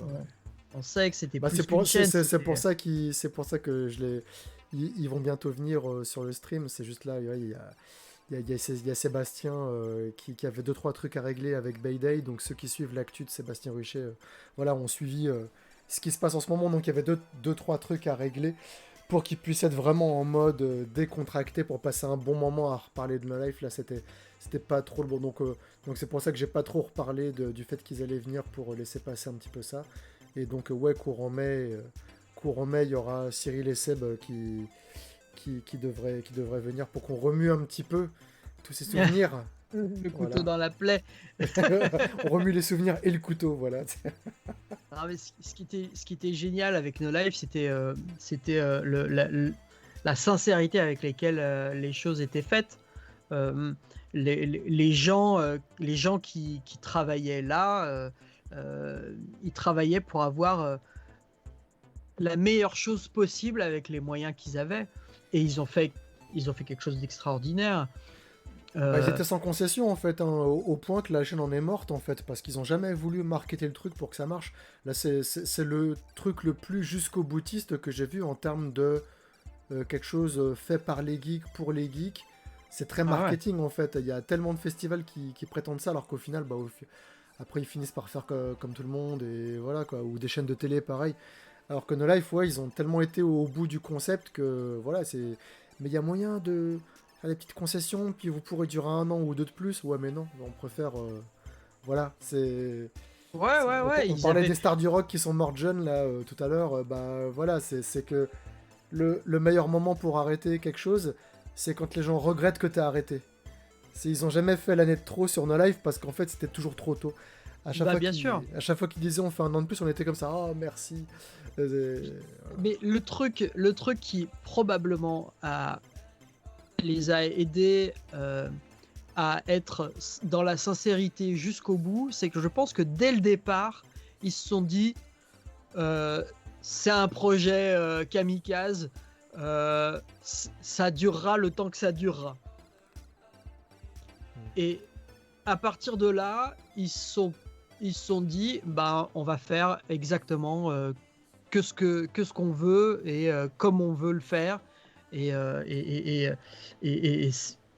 ça a donné ce que ça a donné, c'est-à-dire des vrais gens à la télé, des gens sincères dans leur passion, et dont on se sentait proche, des gens, enfin des gens qui calculent pas, quoi, qui sont là, après, t'adhères ou t'adhères pas. Il y avait certains qui avaient leur fan club, d'autres qui avaient leurs haters, quoi, donc ça. Bien sûr, non mais ça obligatoirement. Voilà, mais parce qu'ils étaient entiers justement, il y avait pas de calcul, donc voilà.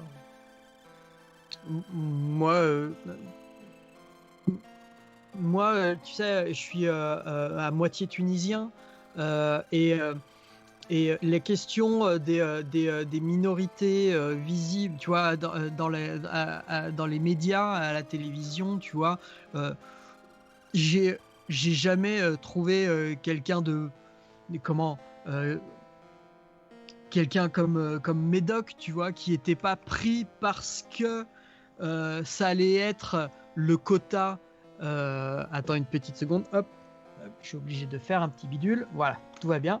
Il a jamais été pris parce que c'était le quota, alors que toutes les autres chaînes, il faut prendre quelqu'un, il faut prendre une personne de couleur, parce que sinon on va avoir des problèmes. Ça n'a jamais été un calcul chez No Life. C'était même plus.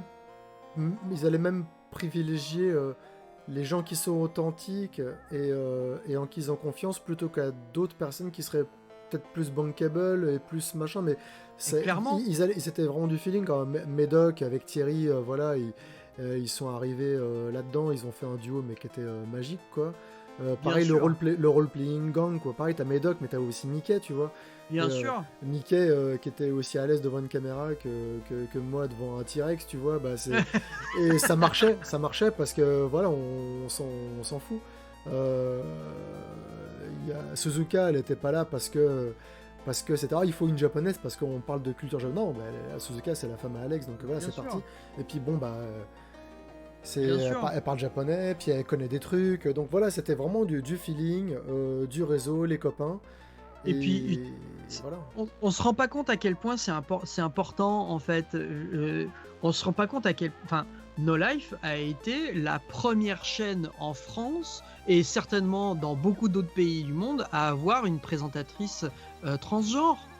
Enfin, c'est quand on réfléchit un petit peu, je veux dire, ça a un sens quand même dans le paysage médiatique aujourd'hui. Et pas parce que justement il y avait ce détail là, parce que Dame Dame, puisque c'est de Dame Dame qu'on parle, Dame Dame était dans la team bien en avant en fait, sur toute la durée, voilà, bien sûr, Dame Dame, si tu es parmi nous, je ne sais pas. À ce temps-là, Dame Dame stream, je crois, je regarde, non, peut-être. Voilà. Non, elle est pas en train de streamer là, mais ouais, il y avait plein tout le monde plein l'amitié. de trucs comme ça, voilà, que ce soit en termes d'origine, de nationalité, de culture, d'esthétique. T'avais des beaux gosses, t'avais des maigres, t'avais des gros, t'avais des chauves, t'avais des barbus, des pas barbus. Enfin voilà, c'était on s'en fout en fait. C'est pas le propos, c'est t'as envie de présenter ça, t'as envie de faire ça, bah vas-y. Et il y a beaucoup de gens qui comprenaient pas trop ça. Alors il y avait un noyau dur, hein, les vrais fans de No Life qui étaient là et qui suivaient quoi qu'il se passe. Et t'avais des gens des fois qui disaient mais pourquoi vous l'avez pris lui, il est moche, ou pourquoi vous l'avez pris elle, on a l'impression que enfin, elle a pas de charisme, elle est timide devant la caméra, mais c'est pas grave en fait. C'est pas grave. Alex, il s'en clairement, fichait, c'est un changement d'habitude par rapport à tout ce que la télévision nous avait proposé jusque là. Et donc oui, des gens ont été perturbés. Et puis ça parlait pas forcément à tout le monde, mais je crois que déjà ça parlait aux gens exigeants qui avaient besoin d'une information un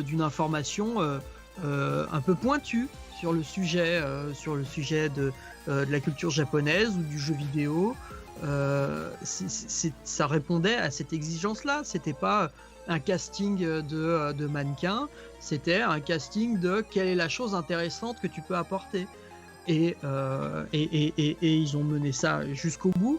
Et on dit que c'est pas resté longtemps, mais c'est resté bien plus longtemps que la 5. Hein. 9 ans, c'est resté, je crois, 3 ou 4 ans de plus que la 5. Mais ouais. Je sais plus combien de temps ça a duré la 5, mais on se rend pas compte. Mais No Life, ça a duré mais longtemps de ouf, quoi. Donc avec les moyens et la qualité était constante en plus, parce que c'est même pas qu'elle était constante, la qualité, c'est que la qualité augmentait sans arrêt. Les gens arrêtaient pas de dire oui mais il y a trop de musique, mais en fait il y avait toujours autant de musique, parce qu'il y avait les quotas, les machins, les trucs, par rapport au fait que c'était une chaîne musicale, par rapport au juridique, en fait, comment la chaîne avait été ouverte. Et la chose qui changeait année après année, c'est qu'il y avait de moins en moins de rediff, en fait. Il y avait toujours plus de contenu original, chaque jour, chaque semaine, c'était un truc de ouf, quoi. Et au début, la chaîne, elle s'est montée, il y avait 4-5 potes qui étaient tout le temps en train de taffer, ils se relayaient sur les PC, donc il y avait du monde H24. Rue Picpus, on toquait à la porte, quelle que soit l'heure du jour ou de la nuit.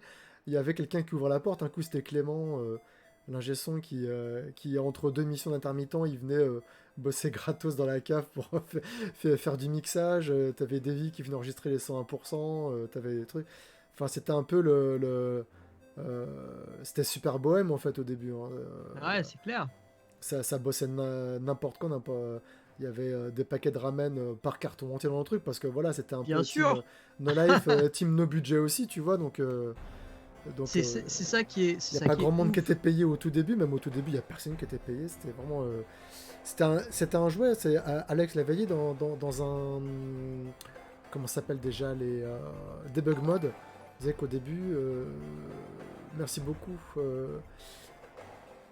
8Rix official pour le follow. Alex disait qu'en gros, ils se sont dit bon, bah, ok, on a mis en place un jouet, on va s'amuser avec jusqu'à ce qu'il pète. Ils s'étaient pas dit on va faire une chaîne et on va vivre de ça jusqu'à la retraite, quoi. C'était vraiment un délire. Ils sont allés là-dedans, ils ont fait YOLO, mais vraiment le YOLO avec le Y en majuscule, lettre gothique, taille 72, enfin voilà, quoi. Ouais, bien sûr. Ouais.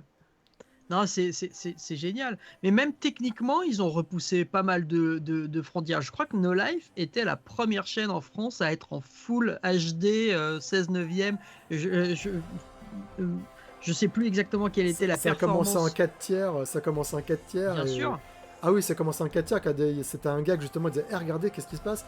Oh, c'est quoi ces bandes noires? Elles ont disparu. Je sais pas quoi. Enfin, c'était. À un moment donné, il y avait vraiment le passage en 16-9, quoi. Au début, c'était en 4 tiers. Ouais. Et c'était pas en HD. Ouais. Et pas en HD. Mais c'est ouf. Ils ont réussi. Et c'était un bordel en plus. Hein. Ils reviendront dessus. C'est Cyril qui était un peu le monsieur technique de la chaîne, un des monsieur techniques parce qu'ils étaient nombreux. Cyril Lambert, formidable. Ouais, il reviendra dessus, mais fait partie de la sainte trinité des pères fondateurs de la chaîne. Bien sûr.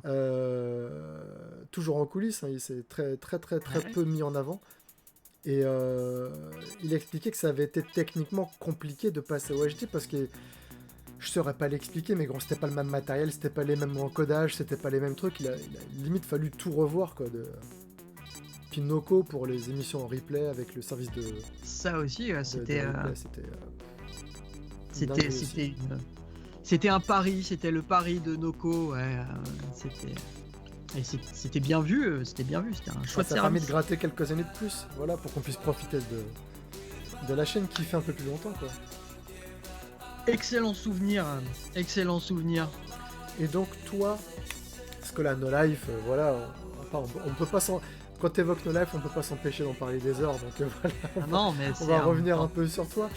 Toi actuellement, donc on a vu ton parcours, on a vu, voilà, tout à l'heure il y avait Kitty Yoshinigami qui disait soutien à toi et à tous les intermittents qui galèrent en ce moment.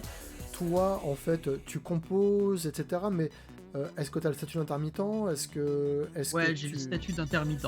Donc voilà, t'attends vraiment que ça réouvre pour pouvoir refaire de la scène et tout le reste. C'est ça. C'est vrai que c'est pas facile, mais j'ai vraiment beaucoup de chance parce que on me demande pas mal de choses et donc du coup, je m'en sors. Voilà, je suis content, j'arrive à m'en sortir. J'ai beaucoup de chance. Mais c'est aussi beaucoup de travail. Ah ouais, c'est que puis surtout que c'est un côté très irrégulier, c'est que tu peux avoir des tas de commandes qui tombent en même temps, tu dors pas, tu composes, et puis après t'as rien pendant 6 mois, cette fois.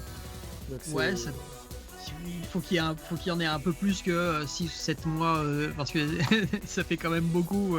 C'est pas pour rien que le statut s'appelle le statut d'intermittent. Ouais, c'est clair. En plus, c'est vrai que le premier confinement est arrivé à 2 ou 3 semaines d'une série de 4 concerts vraiment cool. D'ailleurs, j'avais invité sur un des concerts, je m'étais occupé de la programmation, j'avais invité Toriena, donc une artiste japonaise. J'avais invité Cialit Dansen, qui est aussi une compositrice chiptune. C'était vraiment un chouette projet. Tout ça a été mis par terre par la pandémie et ça a été un manque à gagner un peu compliqué à combler, mais j'ai de la chance. On me demande des choses. Je travaille, j'ai beaucoup travaillé pendant cette pandémie. J'ai fait pas mal de choses.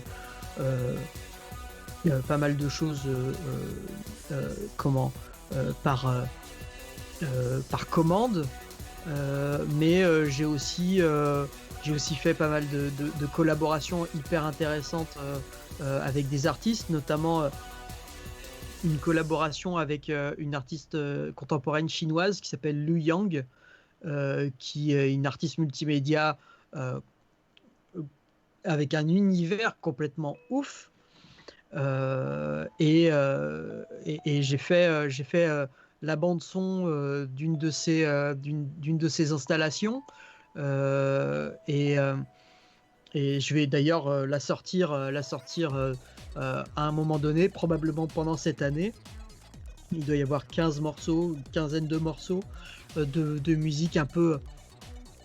Si déjà vous pensez que ma musique est un peu expérimentale, là, c'est un petit cran au-dessus encore dans le mélange des choses un peu bizarres. Parce que comme c'est du shamisen mixé avec de la chiptune, c'est ça? Alors non, c'est pas ça. On est vraiment plus dans quelque chose des mélanges entre de la pop et puis des choses très très très bruitistes. Il y a un genre de musique qui s'appelle la noise, qui est un genre qui est relativement difficile à écouter pour les gens qui connaissent pas, parce que c'est littéralement du bruit, et donc vous comprendrez qu'on n'entend pas ça souvent à la radio. Mais du coup j'aime bien mélanger des choses très très très très très très expérimentales, des choses très très très pop, toujours avec de la chiptune, parce que 2080 2080, ça fait partie de l'identité du projet, quoi. Alors, il y a un autre projet qui se dessine là. Alors, je sais pas qui ça se trouve, c'est un méga producteur de ouf, hein, tu vois, je sais pas. Catridge 1987. Je prononce Catridge à l'anglaise et je dis 1987 en français, c'est n'importe quoi. Qui dit: est-ce que ça te dirait de jouer à une soirée Synthwave sur Paris quand les conditions le permettront, sûrement au point éphémère, là où tu avais Avec joué avec plaisir. Damage en 2012. Et Ouais, ouais. il y aura au moins, dans la fosse, il y aura au moins une personne, parce qu'il y a Atrix qui dit: oh putain, si vous faites ça, je viens. Et Eh je ben, serai pas seul. Donc il y aura au moins 2 personnes. il y aura au moins 2 personnes et on jouera pour 2 personnes. C'est Alors, bankable. je jouerai C'est pour 2 bankable. personnes.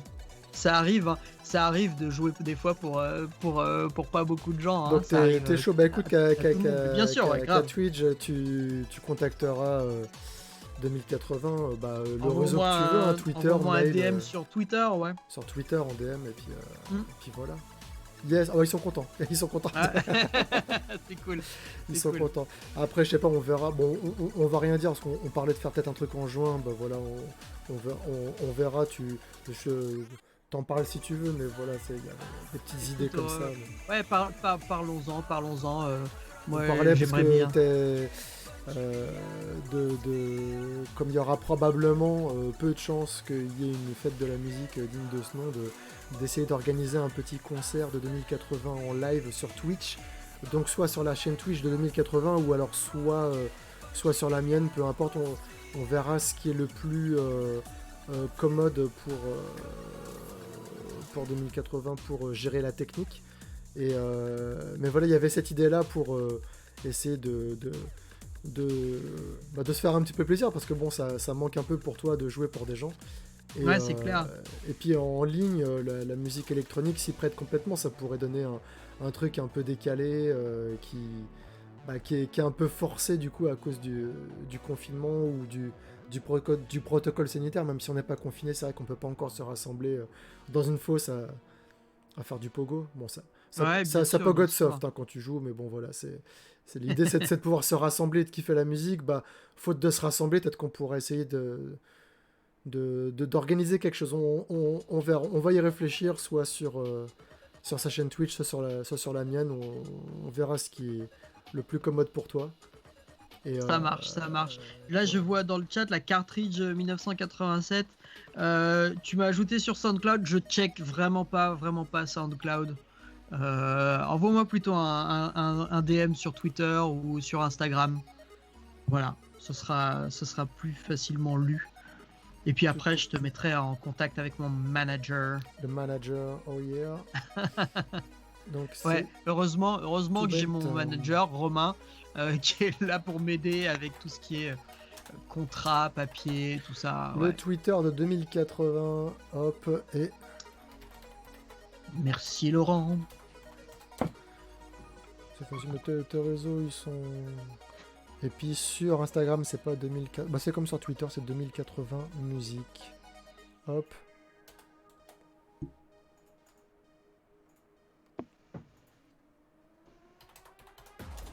Insta, c'est impeccable. Voilà. Et voilà, il y a les deux. Donc, comme je t'avais dit, on a presque fait 2 heures. Hein. ça passe vite. Ah ouais. Ça passe vite. Est-ce qu'il y a quelque chose que tu voudrais ajouter dont on n'aurait pas parlé, des projets en cours, de quelle manière on pourrait te donner de la visibilité? Déjà, les gars, allez sur le Bandcamp, hein, l'EP Nerd to Geek, c'est 5 balles. 5 euros, vous avez l'EP, quoi. Et l'EP, il est top, hein. Moi, je l'écoute encore. J'ai acheté en 2012, je l'écoute encore avec mon fils aujourd'hui. Donc, vraiment, c'est du démat. Donc, c'est l'avantage, c'est que c'est moins cher. T'as quand même une part qui est plus importante pour toi. T'as pas la commission de la Fnac, etc., les distributeurs et tout le bazar, Amazon ou le truc. Mais est-ce qu'il y a un endroit où on peut se procurer physiquement les EP, ou alors c'est mort, c'est terminé? Alors, il reste les 2 premiers EP on n'en trouve plus du tout. Il y en a plus du tout. Le 3e EP, Electro Cheap Disco Pop, est encore disponible en CD et en vinyle. Il y a un gros vinyle Picture Disc qui est un peu. Il en reste Où encore. est-ce qu'il est trouvable? C'est sur mon Bandcamp. On Sur le peut les Bandcamp, acheter sur ok. mon Bandcamp. Sur le Bandcamp. Voilà. On peut encore en trouver quelques-uns. Euh, et puis voilà. Peut-être que un peu plus tard je ferai du physique. Je referai du physique. Là, il y a des choses qui me donnent envie.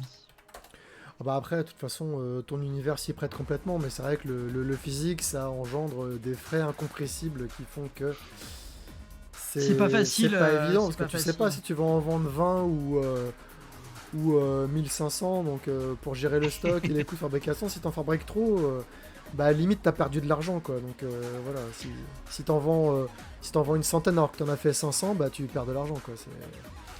Oui, pour l'instant, ça va. Pour l'instant, j'ai pas à me plaindre de la manière dont les choses se passent. Garde les chiffres pour toi, tu nous dis que ça va, c'est le principal. Mais je vraiment, pense que c'est cool. Je pense que si j'en fais quelques pièces, par exemple, ma collaboration avec Lu Yang, là, j'ai très envie de faire un CD, mais en très petite, tu vois, en très petite série, genre 100 numérotés, et après on n'en trouve plus du tout, quoi. C'est vraiment une collaboration assez exceptionnelle. Ça va faire comme les sneakers, après tu vas acheter le P de 2080, ah ouais c'est 125 €, attention, il est numéroté, il est encore sous blister. J'en ai acheté 3, et des scalpers. Ah, c'est horrible, c'est horrible. Non, vas-y, on parle pas de ça, c'est mauvais pour ma tension, là, je te jure. En tout cas, on n'en est pas là pour moi pour l'instant. Là, puis on parlait de l'authenticité par rapport à No Life, mais c'est pareil, je veux dire, de 2080, vous le croisez dans la rue, il est habillé comme vous le voyez là, quoi. Là, il a pas mis un t-shirt marron pour la soirée, il s'habille comme ça, il a ses pumps, voilà, il va faire les courses en pump, il a ses grosses lunettes, c'est pas un personnage. Après, bon, des fois, il y a la casquette en plus quand t'es sur scène, mais voilà, c'est vraiment ton univers. Là, on est chez toi, c'est pas un décor. T'as pas mis en évidence la borne arcade, le truc. Tu mets en évidence les trucs, mais c'est des goodies que tu kiffes. C'est pas un truc que t'as acheté pour faire genre aller toucher la niche des geeks qui s'intéressent à la chicune, alors qu'en fait, t'aimes pas ça, tu sais. Voilà. Acheter une borne d'arcade juste pour le décor, c'est criminel, non? Ouais, elle pourrait être vide. Elle pourrait être vide. T'achètes un truc HS. T'as un vieux Game Center qui est en train de déposer le bilan. T'as lâché 50 balles et voilà, c'est bon. Non, tu vois, en plus, je l'aime beaucoup. C'est une ARM c'est une Madonna de ARM. C'est des bornes d'arcade qui ont vu Street Fighter 2, quoi. Ouais, j'avais envie de me prendre une Astro City à un moment donné, mais la place. Ouais, écoute. Combien de fois je vais jouer dans l'année? La place. Je te dis, regarde du côté des Madonna, elles sont beaucoup plus compactes et elles sont tout en métal. Par contre, elles sont plus, tu vois, comme elles sont plus anciennes, mais elles sont bien plus compactes et elles sont carrément mignonnes. Yes. Attends, je regarde dans le chat avant parce que là on arrive un petit peu à la fin. Je serais super chaud qu'ils nous donnent des recommandations de collègues, confrères aussi. Qu'est-ce que tu pourrais conseiller aux personnes dans le chat qui kiffent ta musique, s'il y avait des trucs dans le même délire tout à l'heure on parlait des gens qui avaient joué sur toi. Alors c'est pas vraiment chiptune électronique, c'est dans un autre délire. D-Damage, bien sûr, D-Damage, Raoul Signé, c'est plus dark Raoul Signé, mais c'est vraiment très D-Damage, cool. c'est le nom du groupe, il est bien choisi, quoi. C'est vraiment sur scène, les gars ils transpirent, ils sont vraiment tac. Ouais, c'est pour moi c'était le plus grand, le meilleur concert de musique électronique en France, c'est sûr. C'était vraiment une énergie incroyable, incomparable, du punk, du pur punk en électro. C'était complètement ouf. Je parle au passé parce que malheureusement un des deux frères, Fred, est décédé il y a de ça quelques temps, et c'est très triste, mais c'est un groupe qui restera dans la légende, c'est sûr et certain, quoi. Alors donc D-Damage, bien sûr, Raoul Signé, pour les anciens de No Life, voilà, ça c'est c'est sûr il faut écouter ça. Je te dirais, je vous dirais d'écouter, par exemple. Alors, je suis hyper mauvais pour sortir des noms comme ça tu vois, du haut de ma tête. Enfin, tu vois, Chipzel, qui est une productrice d'électro chiptune anglaise, qui est complètement géniale. Chibitek, qui est une productrice, je crois qu'elle est américaine, mais elle vit au Japon, et j'ai jamais vu quelqu'un qui maîtrisait aussi bien le chipset son de la NES. C'est complètement ouf ce qu'elle fait avec la Famicom. On n'a pas l'impression que c'est une console de jeu qui joue, tellement elle est forte en sound design sur cette console. Il y a beaucoup de noms que tu dis. Ce que je ferais sur le replay de YouTube, j'essaierai de retrouver les artistes et je mettrai les liens pour les retrouver dans la description de la vidéo YouTube. Comme ça, plus facile. Donc Chibitek, Chipzel. Moi j'ai un gros faible pour un artiste japonais qui s'appelle Sexy Synthesizer, qui pour le coup se rapprocherait un petit peu de mon esprit. C'est quelqu'un qui fait de la chiptune depuis très très très très longtemps, mais qui a un esprit très funky. Qu'est-ce que je peux vous citer d'autre? Il y en a qui disent en électro francophone Toxic Avengers. Bah t'avais fait une collab avec eux, je crois, Toxic Avengers. J'ai fait une collab avec Toxic Avenger, ouais, on a fait une espèce de double collab. Il a collaboré sur mon morceau dans mon EP Electro Chip Disco Pop, et j'ai collaboré sur un de ses morceaux dans son album Romance and Cigarette, où j'ai chanté. Tu vois, j'ai même pas particulièrement composé sur ce morceau, j'ai fait que prêter ma voix sur ce morceau, mais voilà, ouais, effectivement, tout à fait. Et Xavier il Tang, y en a qui disent que c'est ils demandaient en fait ça parce que pour info, le 7 mai c'est le dernier Bandcamp Friday, donc c'est maintenant qu'il faut ajouter des sons à la wishlist. C'est quoi le principe du Bandcamp Friday? Je connais pas. Alors, le Bandcamp Friday, depuis la pandémie, pour essayer de supporter les artistes, Bandcamp renonce à sa part tous les premiers vendredis du mois. Okay. Donc, chaque vendredi du mois, chaque premier vendredi du mois, si vous achetez sur Bandcamp, 100% des revenus reviennent à l'artiste. Donc ça fait plaisir quand les gens réservent ce moment-là pour soutenir leurs artistes préférés. Alors il y a sur le chat, il y a Fondlock qui a mis des liens pour trouver tous les groupes que tu as dit depuis tout à l'heure en fait. Tout simplement. C'est cool, super cool. Je rajouterais dans un esprit un peu différent pour que ça s'éloigne un peu. C'est des choses que j'écoute beaucoup, c'est des copains. Il y a Daisuke Tanabe et Yoshi Horikawa, qui sont extrêmement doués dans leur genre. On peut rajouter aussi, tiens, un petit dernier, Chip Tanaka. Là, il y a une histoire un petit peu extraordinaire avec ce type. Chip Tanaka, c'est Tanaka Hirokazu, qui est le mec qui a littéralement conçu la puce de son de la Game Boy. Il travaillait chez Nintendo.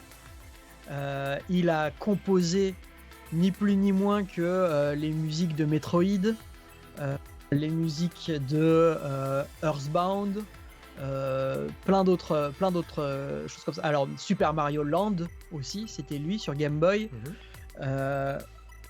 Donc c'est un gars qui a la soixantaine passée et qui a commencé à faire des albums perso en 2017. J'ai eu la chance de le voir jouer et puis de le rencontrer. Et on pourrait s'attendre à une chiptune un peu vieillotte ou à une électro un petit peu passée, mais en fait le gars est hyper pointu sur de la musique électronique un peu expérimentale, très maligne avec c'est une super découverte. si vous connaissez pas. Ok. Et bah c'est cool, écoute, merci beaucoup de nous avoir accordé de ton temps, hein, Et bah de rien. nous avoir accordé ta soirée complète. Là, il est 22h, c'est peut-être pas l'heure d'aller se coucher tout de suite, mais bon voilà, c'était vraiment super cool de pouvoir échanger avec toi, de revenir un petit peu sur ta carrière. Avec plaisir. Merci de m'avoir invité. Ouais, de rien, c'est avec grand plaisir. On reviendra avec vous, suivez surtout, hein, je vous ai mis plus haut sur le chat, hein, le lien Twitter, Instagram pour aller suivre un petit peu l'actu de 2080 et si on fait quelque chose en juin pour la fête de la musique, ce sera par là que ça passera, je pense qu'on vous tiendra au courant de faire un truc sympa. On va essayer de voir de quelle manière on pourra. Enfin, moi je vais rien faire, hein, voilà, à part ramener du monde, mais bon voilà, c'est super cool de pouvoir participer un petit peu. Merci Frondlock pour le follow et pour avoir balancé tous les liens. Même Chip Tanaka, il continue encore à balancer les liens. C'est super cool, continue. merci beaucoup. Et coucou Anne, je te vois dans le chat, ça fait plaisir que tu sois là. Anne, il a tort. Et il y a également Mopivert, je crois que tu tout à fait, aussi, voilà. Elle est dans la pièce à côté. Exactement, c'est ça. Voilà. On adore. Donc, et Ramène-toi TV aussi, Claudio. Voilà, mais merci beaucoup à tout le monde. Merci. Je vais te laisser. Ou alors je fais la conclusion avec toi, je ne sais pas. Allez, je te garde pour la conclusion, comme ça on fait la conclusion. Juste pour vous remercier de tous d'avoir été là, de ne pas hésiter à suivre l'invité sur ses réseaux. Moi je vous retrouve, alors peut-être il y aura un stream sauvage cette semaine, je ne sais pas. Si j'ai un invité surprise qui débarque, suivez sur les réseaux, vous avez tout dans la bio Twitch pour pouvoir me suivre sur Facebook, Twitter et Instagram. Pour savoir ce qui pourrait se passer. Sinon, je vous annonce maintenant en avant-première pour ceux qui sont restés jusqu'à la fin. Oh là là, c'est le 26, donc lundi de la semaine prochaine. On restera dans le domaine musical où je recevrai la team Starry Sky, donc un groupe de potes qui font de la musique sur YouTube. Starry Sky, donc avec Tai, peut-être Sacha, si elle est dispo. Il y aura Hermite, il y aura également Neko. Bassiste qui sera là aussi, donc on va essayer de faire un stream pour revenir un petit peu sur leur carrière à eux qui est vraiment différente, puisque bon, ils font de la scène dans les festivals aussi, mais ils sont aussi beaucoup présents sur YouTube et il y a beaucoup d'énergie qui se dégage de leur musique et c'est vraiment sympa. C'est plus rock pour le coup, plus rock avec un peu d'autotune. C'est un peu les fans des Gregory Brothers, ils vont signer du nez s'ils m'entendent dire ça, mais j'ai envie de dire les Gregory Brothers à la française parce que ils font de l'autotune souvent en prenant des personnes connues, puis ils font des morceaux un peu comme Shmoyoho, les Gregory Brothers, et ils ont aussi des morceaux rock, donc il y a un peu ce côté artiste qui part un peu dans tous les sens. Et donc voilà, donc ils seront là lundi la semaine prochaine normalement à 20h.